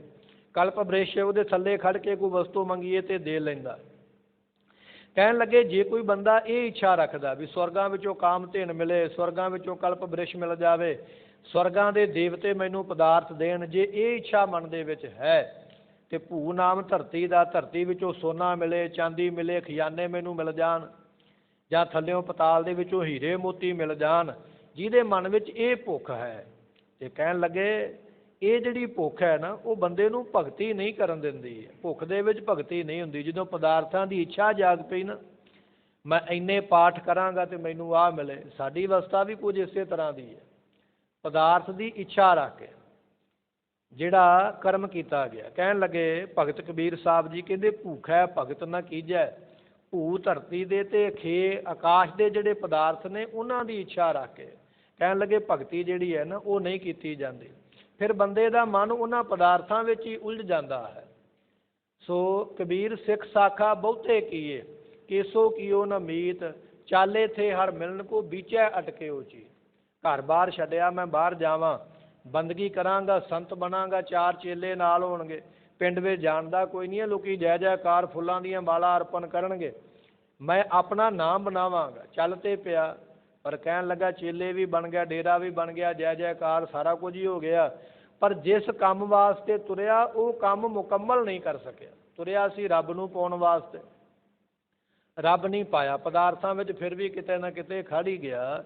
ਇਸ ਕਰਕੇ ਜਦੋਂ ਸਾਧੂ ਸੰਤ ਮਹਾਤਮਾ ਗੁਰਮੁਖ ਨਾਮ ਜਪਦੇ ਨੇ, ਰਿੱਧੀਆਂ ਸਿੱਧੀਆਂ ਪ੍ਰਾਪਤ ਹੋਣ ਲੱਗ ਪੈਂਦੀਆਂ। ਉਹ ਫਿਰ ਅਰਦਾਸ ਕਰਦੇ ਵੀ ਇਹ ਪਰਮਾਤਮਾ ਇਹ ਪਦਾਰਥ ਨਹੀਂ ਚਾਹੀਦੇ, ਇਹ ਮੈਨੂੰ ਅਟਕਾ ਲੈਣਗੇ, ਰੋਕ ਲੈਣਗੇ ਰਿੱਧੀਆਂ ਸਿੱਧੀਆਂ, ਇੱਥੇ ਹੀ ਮਨ ਖੜ ਜਾਏਗਾ, ਮੈਨੂੰ ਇਹ ਪਦਾਰਥ ਨਹੀਂ ਚਾਹੀਦੇ। ਸੰਤ ਬਾਬਾ ਜਰਨੈਲ ਸਿੰਘ ਦੇ ਜੀਵਨ ਦੀ ਘਟਨਾ ਜਿਹੜੀ ਹੈ, ਕਹਿਣ ਲੱਗੇ ਉਹਨਾਂ ਨੂੰ ਇਹ ਪਦਾਰਥ ਪ੍ਰਾਪਤ ਹੋਏ ਵਸਤੂਆਂ ਆ ਕੇ। ਧੰਨ ਗੁਰੂ ਗ੍ਰੰਥ ਸਾਹਿਬ ਪਾਤਸ਼ਾਹ ਦੇ ਅੱਗੇ ਅਰਦਾਸ ਕੀਤੀ, ਨਹੀਂ ਮਹਾਰਾਜ ਇਹ ਵਸਤੂਆਂ ਨੂੰ ਆਪ ਜੀ ਸੰਕੋਚੋ, ਇਹ ਪਦਾਰਥ ਨਹੀਂ ਚਾਹੀਦੇ, ਰਿੱਧੀਆਂ ਸਿੱਧੀਆਂ ਮਨ ਨੂੰ ਇੱਧਰ ਆਪਣੇ ਵਾਲੇ ਪਾਸੇ ਲੈ ਆਉਣਗੀਆਂ, ਮੈਂ ਤੇ ਆਪ ਜੀ ਦੀ ਪ੍ਰਾਪਤੀ ਵਾਸਤੇ ਬੰਦਗੀ ਕਰਨੀ ਹੈ। ਕਹਿਣ ਲੱਗੇ ਐਸੇ ਭਾਈ ਜਿਹੜੇ ਸੰਤ ਨੇ ਨਾ, ਸਾਧੂ ਗੁਰਮੁਖ, ਜਦੋਂ ਨਾਮ ਜਪੇ ਰਿੱਧੀਆਂ ਸਿੱਧੀਆਂ ਆਉਣ ਲੱਗ ਪੈਣ, ਪਦਾਰਥ ਆਉਣ ਲੱਗ ਪੈਣ, ਫਿਰ ਉਹ ਅਰਦਾਸ ਕਰਦੇ ਵੀ ਨਹੀਂ ਇਹਨਾਂ ਵਸਤੂਆਂ ਨੂੰ ਮੋੜ ਲਓ, ਮੈਨੂੰ ਇਹ ਨਹੀਂ ਸਭ ਕੁਝ ਚਾਹੀਦਾ, ਚਾਹੀਦਾ ਤੇ ਆਪ ਜੀ ਦਾ ਕੇਵਲ ਨਾਮ ਚਾਹੀਦਾ ਹੈ। ਐਸੀ ਅਵਸਥਾ ਬਣ ਜਾਂਦੀ ਹੈ। ਪਰ ਗੁਰਮੁਖੋ ਇਹ ਪਦਾਰਥ ਕਿਤੇ ਨਾ ਕਿਤੇ ਬੰਦੇ ਨੂੰ ਅਟਕਾ ਲੈਂਦੇ, ਰੋਕ ਲੈਂਦੇ ਨੇ, ਤੇ ਫਿਰ ਪਦਾਰਥਾਂ ਵਿੱਚ ਹੀ ਧਿਆਨ ਲੱਗ ਜਾਂਦਾ ਹੈ। ਫਿਰ ਮੁਕਤੀ ਦਾ ਰਸਤਾ ਦੂਰ ਹੋ ਜਾਂਦਾ, ਫਿਰ ਨਾਮ ਜਪਣ ਦੇ ਵਿੱਚ ਵੀ ਲਾਲਚ ਆ ਜਾਂਦਾ ਵੀ ਆਹ ਨਾਮ ਮੈਂ ਤਾਂ ਜਪਾਂਗਾ ਜੇ ਮੈਨੂੰ ਆਹ ਵਸਤੂ ਮਿਲੇਗੀ। ਇਸ ਕਰਕੇ ਭੂ ਧਰਤੀ ਤੇ ਖੇ ਆਕਾਸ਼ ਦੇ ਪਦਾਰਥਾਂ ਨੂੰ ਖੇ ਜਾਣ, ਸਵਾਹ ਜਾਣ, ਜੋ ਕਰਮਾਂ 'ਚ ਲਿਖਿਆ ਉਹ ਮਿਲ ਜਾਣਾ। ਇੱਛਾ ਨਾ ਰੱਖ ਕੇ ਬਾਣੀ ਪੜ੍ਹ, ਇੱਛਾ ਨਾ ਰੱਖ ਕੇ ਕੋਈ ਚੰਗਾ ਕਰਮ ਕਰ, ਇੱਛਾ ਤੋਂ ਨਿਸ਼ਚਿੰਤ ਹੋ ਕੇ, ਨਿਚਿੰਤ ਹੋ ਕੇ, ਰਹਿਤ ਹੋ ਕੇ ਇੱਛਾ ਤੋਂ ਬਾਣੀ ਪੜ੍ਹੇਗਾ ਤਾਂ ਭਗਤੀ ਹੁੰਦੀ ਹੈ। ਇੱਛਾ ਰੱਖ ਕੇ ਪੜ੍ਹੀ ਹੈ ਤੇ ਫਿਰ ਭਗਤੀ ਮੁਕੰਮਲ ਨਹੀਂ ਹੋਵੇਗੀ, ਕਿਉਂਕਿ ਉਹ ਪਦਾਰਥ ਤੈਨੂੰ ਉੱਥੇ ਹੀ ਖੜਾ ਕਰ ਲਵੇਗਾ, ਅੱਗੇ ਨਹੀਂ ਵਧਣ ਦੇਵੇਗਾ। ਇਸ ਤਰ੍ਹਾਂ ਕਬੀਰ ਸਾਹਿਬ ਜੀ ਫਰਮਾਉਂਦੇ ਹਨ, ਇਹ ਮਾਲਾ ਆਪਣੀ ਲੀਜਾ, ਉਹ ਮਾਂ ਨਾਮ ਮਾਇਆ ਦਾ, ਅਤੇ ਇਸੇ ਤਰ੍ਹਾਂ ਲਾ ਕਹੀਏ ਜਿਹੜੀ ਲਾਈ ਹੋਈ ਹੈ ਮਾਲਾ, ਇਹ ਮਾਂ ਮਾਇਆ ਲਾ ਜਿਹੜੀ ਲਾਈ ਹੋਈ ਹੈ ਨਾ, ਇਸ ਨੂੰ ਲੈ ਲਓ ਵਾਪਸ, ਇਹ ਨਹੀਂ ਮੈਨੂੰ ਚਾਹੀਦੀ। ਕਿਉਂਕਿ ਭਗਤਾਂ ਦੀ ਪਰਖ ਕਰਨ ਵਾਸਤੇ ਮਾਇਆ ਵੀ ਆ ਜਾਂਦੀ ਹੈ ਨਾ। ਭਗਤਾਂ ਦੇ ਬਚਨ ਵੀ ਨੇ, ਨਾਕੋਂ ਕਾਟੀ ਕੰਨੋਂ ਕਾਟੀ ਕਾਟ ਕੂਟ ਕੈ ਡਾਰੀ, ਕਹੋ ਕਬੀਰ ਸੰਤਨ ਕੀ ਬੈਰਨ ਤੀਨ ਲੋਕ ਕੀ ਪਿਆਰੀ। ਇਹ ਬਚਨ ਹੈ ਭਗਤਾਂ ਦਾ ਗੁਰਬਾਣੀ ਦੇ ਅੰਦਰ।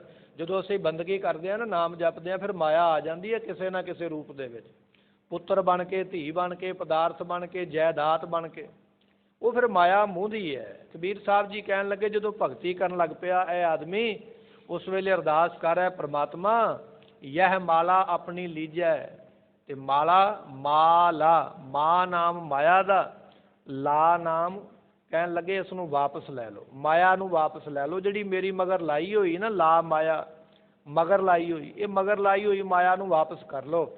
ਇਹ ਮਾਇਆ ਮੈਨੂੰ ਟਿਕਣ ਨਹੀਂ ਦਿੰਦੀ, ਮੇਰਾ ਮਨ ਨਹੀਂ ਟਿਕਣ ਦਿੰਦੀ ਹੈ। ਇਸ ਕਰਕੇ ਇਸ ਮਾਇਆ ਨੂੰ ਵਾਪਸ ਲੈ ਲਵੋ ਤਾਂ ਕਿ ਮੈਂ ਆਪ ਜੀ ਦੀ ਬੰਦਗੀ ਕਰ ਸਕਾਂ। ਹੋ ਮੰਗੋ ਸੰਤਨ ਰੇ ਨਾ, ਮੈਂ ਆਪ ਜੀ ਦੇ ਕੋਲੋਂ ਭਲੀ ਪ੍ਰਕਾਰ ਇਹ ਜਿਹੜਾ ਤਨ ਦੇਹ ਹੈ ਨਾ, ਇਸ ਨੂੰ ਚਰਨਾਂ ਸੰਤਾਂ ਦੇ ਚਰਨਾਂ ਦੀ ਧੂੜੀ ਕਰਨਾ ਮੰਗਦਾ। ਕਿਵੇਂ? ਕੁਝ ਲੋਕ ਉਹ ਨੇ ਜਿਹੜੇ ਸਰੀਰ ਨੂੰ ਹੀ ਆਤਮਾ ਮੰਨਦੇ ਨੇ। ਆਪਾਂ ਇਹ ਬਚਨ ਪੜ੍ਹਦੇ ਹਾਂ ਨਾ ਕਿ ਦੇਹ ਅਧਿਆਸ ਕਰਨਾ, ਦੇਹ ਅਧਿਆਸ ਕਰਨਾ ਇਹੋ ਹੀ ਹੈ, ਆਪਣੀ ਦੇਹ ਨੂੰ ਆਤਮਾ ਨਾ ਮੰਨ। ਸ਼ਾਸਤਰਕਾਰਾਂ ਦਾ ਬਚਨ ਹੈ ਆਤਮਾ ਵੱਖਰੀ ਹੈ, ਸਰੀਰ ਵੱਖਰਾ ਹੈ, ਪਰ ਕੁਝ ਲੋਕ ਸਰੀਰ ਨੂੰ ਹੀ ਆਤਮਾ ਮੰਨੀ ਬੈਠੇ।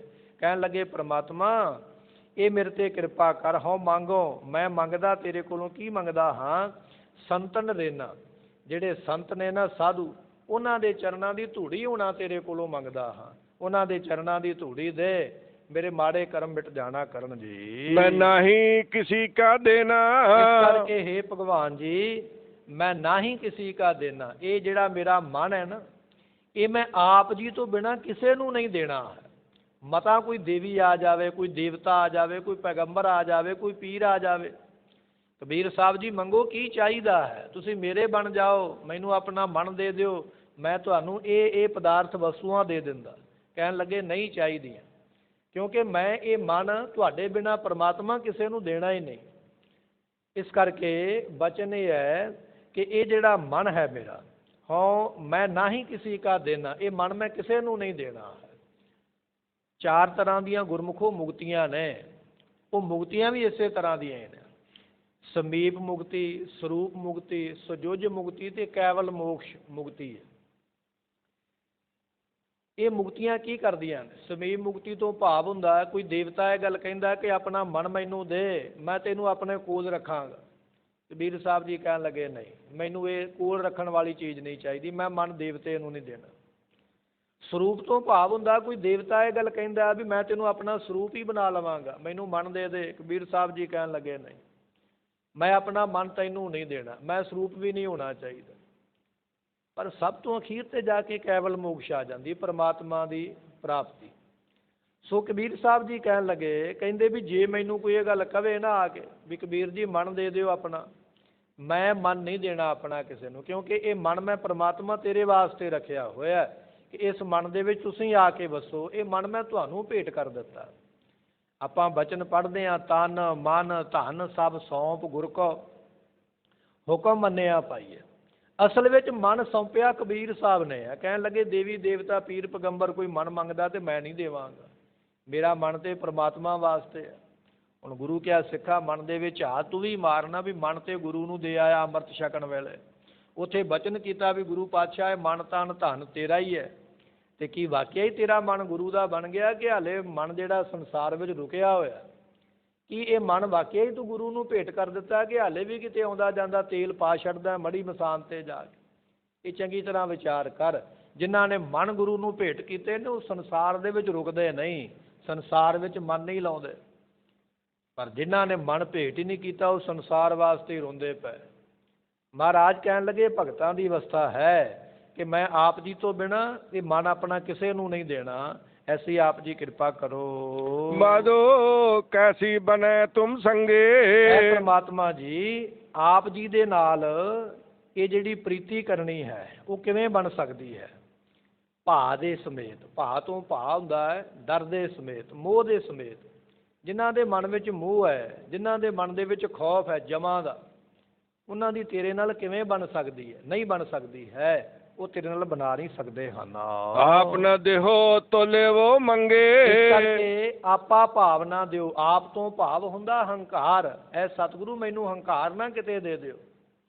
ਮੈਂ ਇੰਨੇ ਪਾਠ ਕੀਤੇ, ਮੈਂ ਇੰਨੀ ਯਾਤਰਾ ਕੀਤੀ, ਮੈਂ ਇੰਨੇ ਦਿਨ ਅੰਮ੍ਰਿਤ ਵੇਲੇ ਉੱਠਿਆ, ਮੈਂ ਇੰਨੇ ਦਿਨ ਨਾਮ ਜਪਿਆ, ਮੈਂ ਇੰਨੇ ਬਰਤਨ ਮਾਂਜੇ, ਮੈਂ ਇੰਨਾ ਦਾਨ ਪੁੰਨ ਕੀਤਾ। ਆਪ ਨਾ ਦੇਹੋ, ਇਹ ਆਪ ਤੋਂ ਭਾਵ ਹੰਕਾਰ। ਇਹ ਮੈਨੂੰ ਕਿਤੇ ਹੰਕਾਰ ਨਾ ਹੋ ਜਾਵੇ, ਕਿਤੇ ਮਾਨ ਨਾ ਹੋ ਜਾਵੇ ਵੀ ਮੈਂ ਕੀਤਾ। ਧੰਨ ਗੁਰੂ ਅਰਜਨ ਦੇਵ ਪਾਤਸ਼ਾਹ ਮਹਾਰਾਜ ਜੀਆਂ ਦੀ ਸੇਵਾ ਵਿੱਚ ਸੰਮਣ ਤੇ ਮੂਸਣ ਪੇਸ਼ ਹੋਏ। ਸੰਮਣ ਤੇ ਮੂਸਣ, ਮੂਸਣ ਨੇ ਸਿਰ ਵੱਢ ਕੇ ਦੇ ਦਿੱਤਾ ਗੁਰੂ ਅਰਜਨ ਪਾਤਸ਼ਾਹ ਦੀ ਸੇਵਾ ਦੇ ਵਿੱਚ। ਸਾਖੀ ਬੜੀ ਲੰਮੀ ਹੈ, ਸਮਾਂ ਨਹੀਂ ਆਪਣੇ ਕੋਲ। ਧੰਨ ਗੁਰੂ ਅਰਜਨ ਦੇਵ ਪਾਤਸ਼ਾਹ ਮਹਾਰਾਜ ਕਹਿਣ ਲੱਗੇ ਪੁੱਤਰ ਮੂਸਣ ਹੰਕਾਰ ਨਾ ਕਰੀ, ਮੈਂ ਗੁਰੂ ਵਾਸਤੇ ਸਿਰ ਦਿੱਤਾ। ਤੇਰੇ ਤੋਂ ਪਹਿਲਾਂ ਬੜੇ ਬੜੇ ਹੋਏ ਦੁਨੀਆ ਵਿੱਚ, ਜਿਨ੍ਹਾਂ ਨੇ ਇੱਕ ਇੱਕ ਨਹੀਂ ਸੰਮਣ ਜੋ ਉਸ ਪ੍ਰੇਮ ਕੀ ਦਮ ਕਿਉਂ ਹੋਤੀ ਸਾਠ, ਰਾਵਣ ਹੁਣ ਤੇ ਸੋ ਰੰਕ ਨੇ ਜਿਨ ਸਰ ਦੀਨੇ ਕਾਲ। ਇੱਥੇ ਜੇ ਸਿਰ ਵੀ ਦੇਣਾ ਪਵੇ ਨਾ ਗੁਰੂ ਦੇ ਵਾਸਤੇ ਤੇ ਤੇਰੇ ਮਨ ਵਿੱਚ ਆਪਾਂ ਹੰਕਾਰ ਨਾ ਆ ਜਾਵੇ ਵੀ ਮੈਂ ਦਿੱਤਾ। ਇੱਥੇ ਤੇ ਬੜੇ ਬੜੇ ਬੈਠੇ ਸਿਰ ਦੇਣ ਵਾਲੇ। ਇਸ ਕਰਕੇ ਬੇਨਤੀ ਕਰ, ਆਪ ਨਾ ਦੇਹੋ, ਇਹ ਮੈਨੂੰ ਹੰਕਾਰ ਨਾ ਦੇਵੋ, ਮੈਨੂੰ ਨਹੀਂ ਚਾਹੀਦਾ ਜੀ। ਕਿਰਪਾ ਕਰਕੇ ਕੀ ਚਾਹੀਦਾ? ਲੇਵੋ ਮੰਗੇ। ਮੈਂ ਆਪ ਜੀ ਦੇ ਕੋਲੋਂ ਲਿਵ ਲਗਾਉਣੀ ਮੰਗਦਾ। ਮੇਰਾ ਲਿਵ, ਮੇਰਾ ਧਿਆਨ ਤੁਹਾਡੇ ਵਿੱਚ ਜੁੜੇ, ਬਸ ਮੈਨੂੰ ਇਹ ਚਾਹੀਦਾ, ਇਹਦੇ ਬਿਨਾਂ ਨਹੀਂ ਕੋਈ ਚਾਹੀਦਾ। ਕੰਮ ਕਰਕੇ ਹੰਕਾਰ ਨਾ ਆਵੇ। ਆਪ ਨਾ ਦੇਹੋ, ਆਪ ਤੋਂ ਹੰਕਾਰ ਨਾ ਦੇਵੋ। ਲਿਵੋ ਮੰਗੇ, ਮੈਂ ਤੇ ਲਿਵ ਲਾਉਣੀ ਮੰਗਦਾ, ਮੇਰਾ ਧਿਆਨ ਤੁਹਾਡੇ ਵਿੱਚ ਜੁੜ ਜਾਣਾ ਕਰੇ। ਰਾਓ ਦੋ ਸਿਰ ਮੰਗੋ ਚੋਨਾ। ਮੈਂ ਆਪ ਜੀ ਦੇ ਕੋਲ ਦੋ ਸਵੈਰ ਮੰਗਦਾ ਹਾਂ। ਆਪ ਜੀ ਦੇ ਸਰੂਪ ਦੀ ਪ੍ਰਾਪਤੀ ਵਾਸਤੇ। ਪ੍ਰਾਪਤੀ ਵਾਸਤੇ ਕੀ ਚਾਹੀਦਾ? ਗਿਆਨ ਤੇ ਵੈਰਾਗ, ਇਹ ਦੋ ਸੇਰ ਮੈਨੂੰ ਦੇ ਦਿਓ ਕਿਰਪਾ ਕਰਕੇ, ਕਿਉਂਕਿ ਤੁਹਾਡੇ ਸਰੂਪ ਦੀ ਪ੍ਰਾਪਤੀ ਚਾਹੀਦੀ ਹੈ। ਉਹਦੇ ਵਾਸਤੇ ਦੋਏ ਸੇਰ ਮੰਗੋ ਚੂਨਾ। ਦੋਏ ਸੇਰ ਗਿਆਨ ਤੇ ਵੈਰਾਗ, ਇਹ ਵਸਤੂਆਂ ਮੈਨੂੰ ਆਪ ਜੀ ਕਿਰਪਾ ਕਰਕੇ ਦੇਣਾ ਕਰੋ। ਇਹਨਾਂ ਦੇ ਨਾਲ ਮੈਂ ਕੀ ਕਰਾਂਗਾ? ਕਾਮ ਇਤਿਆਦਿਕ ਜਿਹੜੇ ਨੇ ਉਹਨਾਂ ਨੂੰ ਚੂਨਾ ਕਹੀਏ ਨਾਸ ਕਰ ਦਿਆਂਗਾ। ਗਿਆਨ ਦੇ ਨਾਲ, ਵੈਰਾਗ ਦੇ ਨਾਲ ਐਸੀਆਂ ਦਾਤਾਂ ਆਪ ਜੀ ਦੇਣਾ ਕਰੋ। ਪਾਓ ਕੀਓ ਸੰਗ ਲੂਨਾ। ਅਤੇ ਗੁਰਮੁਖੋ ਇਸੇ ਤਰ੍ਹਾਂ ਪਾਓ ਨਾਮ ਚਰਨਾਂ ਦਾ ਹੈ, ਪੈਰਾਂ ਦਾ ਹੈ। ਆਪ ਜੀ ਦੇ ਜੋ ਪਵਿੱਤਰ ਚਰਨ ਹਨ, ਭਗਤਾਂ ਦੀ ਇਹ ਵਿਚਾਰ ਹੈ, ਭਗਤਾਂ ਦੀ ਇਹ ਅਵਸਥਾ ਹੈ। ਆਪ ਜੀਆਂ ਦੇ ਜਿਹੜੇ ਪਵਿੱਤਰ ਚਰਨ ਹਨ, ਉਹਨਾਂ ਪਵਿੱਤਰ ਚਰਨਾਂ ਦੇ ਵਿੱਚ ਘਿਓ ਕਹੀਏ ਮੇਰਾ ਪ੍ਰੇਮ ਮੇਰਾ ਮਨ ਦਾ ਬਣ ਜਾਵੇ, ਆਪ ਜੀ ਦੇ ਪਵਿੱਤਰ ਚਰਨਾਂ ਦੇ ਉੱਪਰ ਮੇਰਾ ਪ੍ਰੇਮ ਬਣ ਜਾਵੇ, ਐਸੀ ਮੈਨੂੰ ਦਾਤ ਦਿਓ। ਪਾਓ ਘੀਓ, ਪਾਓ ਤੋਂ ਭਾਵ ਪਾਉ ਪੈਰ, ਜਿਹੜੇ ਆਪ ਜੀ ਦੇ ਪੈਰ ਨੇ ਪ੍ਰਮਾਤਮਾ, ਤੇ ਘੀਓ ਤੋਂ ਭਾਵ ਹੁੰਦਾ ਪ੍ਰੇਮ। ਆਪ ਜੀ ਦੇ ਚਰਨਾਂ ਦਾ ਮੇਰਾ ਮਨ ਪ੍ਰੇਮੀ ਬਣ ਜਾਵੇ, ਇਹ ਮੈਨੂੰ ਦਾਤ ਦਿਓ। ਅਤੇ ਇਸੇ ਤਰ੍ਹਾਂ ਸੋ ਕਹਿਣ ਲੱਗੇ ਸੰਗ ਲੂਣਾ, ਲੂਣਾ ਤੋਂ ਭਾਵ ਹੁੰਦਾ ਸੁੰਦਰ, ਜਿਹੜੇ ਸੁੰਦਰ ਆਪ ਜੀ ਦੇ ਸੰਤ ਨੇ ਨਾ, ਉਹਨਾਂ ਦਾ ਸੰਗ ਮੈਨੂੰ ਮਿਲ ਜਾਵੇ।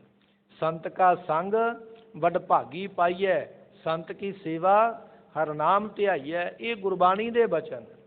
ਮੇਰੇ ਤੇ ਕਿਰਪਾ ਕਰੋ, ਜਿਹੜੇ ਆਪ ਜੀ ਦੇ ਸੁੰਦਰ ਸੰਤ ਨੇ ਨਾ, ਉਹਨਾਂ ਦਾ ਸੰਗ ਮੈਨੂੰ ਮਿਲੇ। ਪਾਓ ਘੀਓ, ਸੰਗ ਲੂਣਾ, ਲੂਣਾ ਤੋਂ ਭਾਵ ਸੁੰਦਰ ਜਿਹੜੇ ਸੰਤ ਨੇ, ਉਹਨਾਂ ਦਾ ਸੰਗ ਮਿਲੇ। ਆਪਾਂ ਬਚਨ ਪੜ੍ਹਦੇ ਹਾਂ, ਸਈ ਪਿਆਰੇ ਮੇਲ ਜਿਨ੍ਹਾਂ ਮਿਲਿਆ ਤੇਰਾ ਨਾਮ ਚਿੱਤ ਆਵੇ। ਇਹੋ ਜਿਹੇ ਸੰਤ ਸਾਧੂ ਗੁਰਮੁਖ ਗੁਰਸਿੱਖ ਮਿਲ ਜਾਣ, ਜਿਨ੍ਹਾਂ ਦੀ ਸੰਗਤ ਕਰਕੇ ਤੇਰਾ ਨਾਮ ਚੇਤੇ ਆਵੇ, ਐਸੇ ਸਾਧੂਆਂ ਦਾ ਕਿਰਪਾ ਕਰਕੇ ਸੰਗ ਦੇਣਾ ਕਰੋ। ਅਧ ਸੇਰ ਮੰਗੋ ਦਾਲੇ। ਇਸੇ ਤਰ੍ਹਾਂ ਕਬੀਰ ਸਾਹਿਬ ਜੀ ਬਖਸ਼ਿਸ਼ ਕਰਦੇ ਕਹਿਣ ਲੱਗੇ, ਸੇਰ ਤੋਂ ਭਾਵ ਗੁਰਮੁਖੋ ਸੇਲਾ, ਸੇਲਾ ਕਹਿੰਦੇ ਵਰਸ਼ੇ ਨੂੰ। ਜਿਵੇਂ ਵਰਸ਼ਾ ਨੀਜਾ ਦੁਖਦਾਈ ਹੁੰਦਾ ਨਾ, ਸੀਨੇ ਵਿੱਚ ਚੁੱਭ ਜਾਏ, ਤੇ ਸੇਲਾ ਦੁੱਖ ਦਿੰਦਾ, ਵਰਸ਼ਾ ਦੁੱਖ ਦਿੰਦਾ ਹੈ। ਕਹਿਣ ਲੱਗੇ ਅੱਧ ਸੇਰ ਮੰਗੋ, ਮੈਂ ਆਪ ਜੀ ਦੇ ਕੋਲੋਂ ਆਦਿ ਵਿਆਧੀ ਤੇ ਉਪਾਧੀ, ਇਹ ਜਿਹੜੇ ਤਿੰਨ ਤਾਪ ਨੇ ਨਾ, ਇਹ ਸੇਲੇ ਦੇ ਵਾਂਗ ਦੁੱਖ ਦੇਣ ਵਾਲੇ। ਇਸ ਕਰਕੇ ਤੀਨੇ ਤਾਪ ਨਿਵਾਰਨ ਹਾਰਾ, ਦੁੱਖ ਹੰਤਾ ਸੁਖਰਾਸ, ਤਾਕੋ ਬਿਗਨ ਨਾ ਕੋਊ ਲਾਗੈ, ਜਾ ਕੀ ਪ੍ਰਭ ਆਗੈ ਅਰਦਾਸ। ਇਹ ਮੇਰੀ ਬੇਨਤੀ ਹੈ ਕਿ ਇਹ ਆਦਿ ਵਿਆਧੀ ਤੇ ਉਪਾਧੀ ਜਿਹੜੇ ਤਿੰਨ ਤਾਪ ਨੇ ਨਾ, ਇਹ ਸੇਲਾ ਕਹੀਏ ਵਰਸ਼ੇ ਦੇ ਵਾਂਗ ਦੁੱਖ ਦੇਣ ਵਾਲੇ, ਕਿਰਪਾ ਕਰਕੇ ਇਹਨਾਂ ਨੂੰ ਦੂਰ ਕਰ ਦਿਓ ਮੇਰੇ ਤੋਂ ਅਤੇ ਨਾਸ਼ ਕਰ ਦਿਓ। ਇਹਨਾਂ ਨੂੰ ਮੈਂ ਨਹੀਂ ਮੰਗਦਾ। ਆਦਿ ਵਿਆਧੀ ਤੇ ਉਪਾਧੀ ਤਾਪ ਪਾਪ ਜਿਹੜੇ ਦੂਰ ਹੋ ਜਾਣਾ ਕਰਨ ਜੀ। ਮੁਕੋ ਦੋਨੋਂ ਵਕਤ ਜਵਾਲੇ। ਇਸ ਕਰਕੇ ਮੈਨੂੰ ਦੋ ਵਕਤ ਮੁਸੀਬਤ ਵਿੱਚ ਪਏ ਹੋਏ ਨੂੰ ਆਪ ਜੀ ਕੱਢ ਦਿਓ। ਦੋ ਵਕਤ ਕਿਹੜੇ ਨੇ ਗੁਰਮੁਖੋ? ਇੱਕ ਜੰਮਣ ਦਾ ਵਕਤ ਹੈ, ਇੱਕ ਮਰਨ ਦਾ ਵਕਤ ਹੈ। ਵਕਤ ਤੋਂ ਭਾਵ ਹੁੰਦਾ ਦੁੱਖ ਮੁਸੀਬਤ। ਇਹ ਮੇਰੇ ਤੇ ਦੋ ਮੁਸੀਬਤਾਂ ਪੈ ਗਈਆਂ, ਇੱਕ ਤੇ ਜੰਮ ਕੇ ਆਉਣਾ ਦੁਨੀਆ ਦੇ ਵਿੱਚ, ਫਿਰ ਦੁਨੀਆ ਤੋਂ ਮਰ ਕੇ ਜਾਣਾ। ਇੱਕ ਦੁੱਖ ਕਾਟੋ ਰਾਮ ਰਾਏ ਮੇਰਾ, ਅਗਨ ਦਹੈ ਅਰ ਗਰਭ ਬਸੇਰਾ। ਗੁਰਬਾਣੀ ਦਾ ਮਹਾਵਾਕ ਹੈ, ਭਗਤਾਂ ਨੇ ਬਚਨ ਕੀਤਾ, ਪਰਮਾਤਮਾ ਮਾਤਾ ਦੇ ਪੇਟ ਦੇ ਵਿੱਚ 9 ਮਹੀਨੇ ਠਹਿਰਨਾ ਇਹ ਬੜਾ ਵੱਡਾ ਦੁੱਖ ਹੈ, ਇਹ ਵੀ ਕੱਟ ਦਿਓ, ਜਨਮ ਹੀ ਨਾ ਹੋਵੇ। ਤੇ ਦੂਜਾ ਦੁੱਖ ਹੈ ਮਰ ਕੇ ਜਦੋਂ ਫਰੀਦਾ ਜਿੰਦ ਨਿਮਾਣੀ ਕੱਢੀਏ, ਹੱਡਾਂ ਕੂਕੜ ਕਾਏ, ਜਦੋਂ ਜਿੰਦ ਨੂੰ ਹੱਡੀਆਂ ਤੋੜ ਕੇ ਵਿੱਚੋਂ ਆਤਮਾ ਕੱਢੀ ਜਾਂਦੀ ਹੈ, ਵੀ ਬੜਾ ਵੱਡਾ ਦੁੱਖ ਹੈ। ਲੱਕੜਾਂ ਦੀ ਅੱਗ ਵਿੱਚ ਪੈ ਕੇ ਸੜਨਾ ਬੜਾ ਵੱਡਾ ਦੁੱਖ ਹੈ। ਕਿਰਪਾ ਕਰਕੇ ਦੋਨੇ ਦੁੱਖ ਹੀ ਮੇਰੇ ਕੱਟ ਦਿਓ। ਮੋਕੋ ਦੋਨੋਂ ਵਕਤ ਜਵਾਲੇ। ਇਹ ਦੋ ਵਕਤ ਦੀਆਂ ਜਿਹੜੀਆਂ ਮੁਸੀਬਤਾਂ ਪਈਆਂ ਹੋਈਆਂ, ਜੰਮਣ ਤੇ ਮਰਨ ਰੂਪ, ਇਹਨਾਂ ਨੂੰ ਆਪ ਜੀ ਦੂਰ ਕਰ ਦਿਓ, ਨਾਸ਼ ਕਰ ਦਿਓ, ਸਾੜ ਫੂਕ ਦਿਓ, ਭਾਵ ਕਿ ਜਨਮਨ ਤੇ ਮਰਨ ਹੀ ਦੂਰ ਕਰ ਦਿਓ। ਇਹ ਮੇਰੇ ਤੇ ਆਪ ਜੀ ਕਿਰਪਾ ਕਰਨਾ ਕਰੋ। ਖਾਟ ਮੰਗੋ ਚੌਪਾਈ। ਇਸੇ ਤਰ੍ਹਾਂ ਖਾਟ ਨਾਮ ਗੁਰਮੁਖੋ 6 ਦਾ ਹੈ, ਤੇ 6 ਸ਼ਾਸਤਰ ਨੇ, ਤੇ ਚੌ ਨਾਮ 4 ਦਾ, 4 ਵੇਦ ਨੇ। ਜਿਹੜੇ 6 ਸ਼ਾਸਤਰ ਨੇ, 4 ਵੇਦ ਨੇ, ਇਹਨਾਂ ਦਾ ਸਿਧਾਂਤ ਮੈਂ ਆਪ ਜੀ ਦੇ ਕੋਲੋਂ ਮੰਗਦਾ।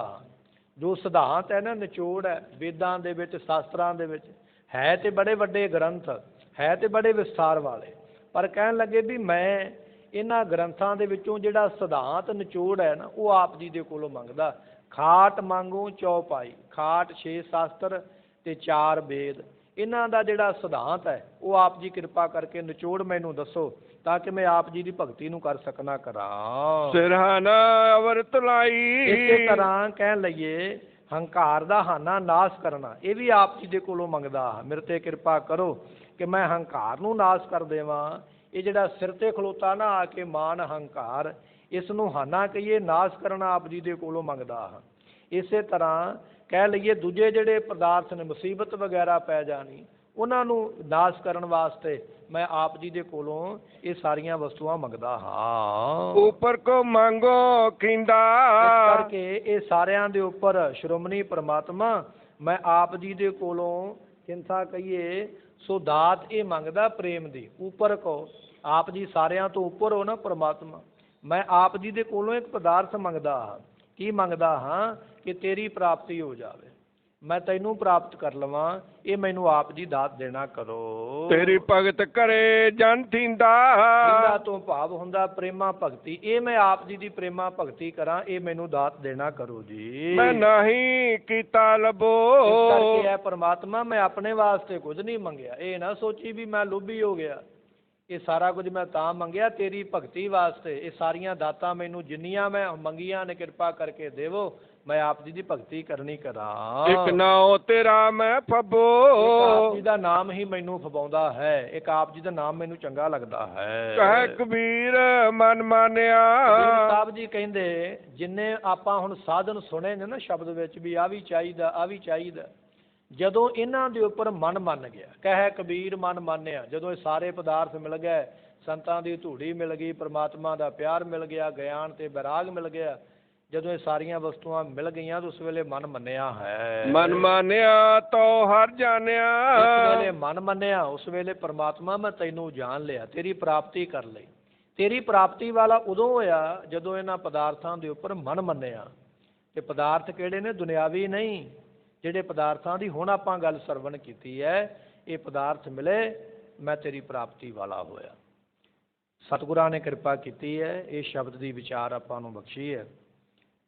ਸੰਸਾਰੀ ਅਰਥ, ਬਾਹਰਲੇ ਅਰਥ ਅਤੇ ਅੰਤਰੀਵ ਅਰਥ ਜਿਹੜੇ ਗੁਰਬਾਣੀ ਦੇ ਉਹ ਆਪਾਂ ਸਰਵਣ ਕੀਤੇ। ਵਿਚਾਰ ਕਰਦੇ ਹਾਂ ਭੁੱਲ ਚੁੱਕ ਦੀ ਮੁਆਫੀ, ਬਚਨ ਉਪਦੇਸ਼ ਗੁਰੂ ਕਾ ਹਿਰਦੇ ਵਸੇ, ਭੁੱਲਾਂ ਦਾਸ ਦੀਆਂ ਮੁਆਫ ਕਰਨੀਆਂ, ਦਿਓ ਸੱਜਣ ਸੀਸੜੀਆਂ ਜੋ ਹੋਵੇ ਸਾਹਿਬ ਸਿਓ ਮੇਲ। ਕਹਿ ਕਬੀਰ ਮਨ ਮਾਨਿਆ, ਮਨ ਮਾਨਿਆ ਤੋ ਹਰ ਜਾਣਿਆ। ਵਾਹਿਗੁਰੂ ਜੀ ਕਾ ਖਾਲਸਾ, ਵਾਹਿਗੁਰੂ ਜੀ ਕੀ ਫਤਿਹ।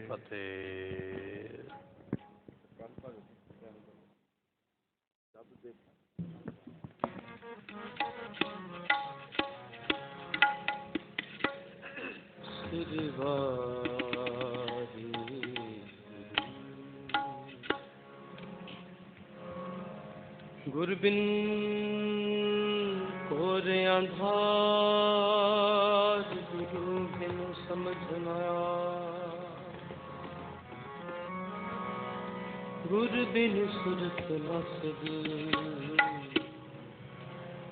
ਗੁਰੂ ਬਿਨ ਮੁਕਤ ਨਾ ਪਾਵੇ।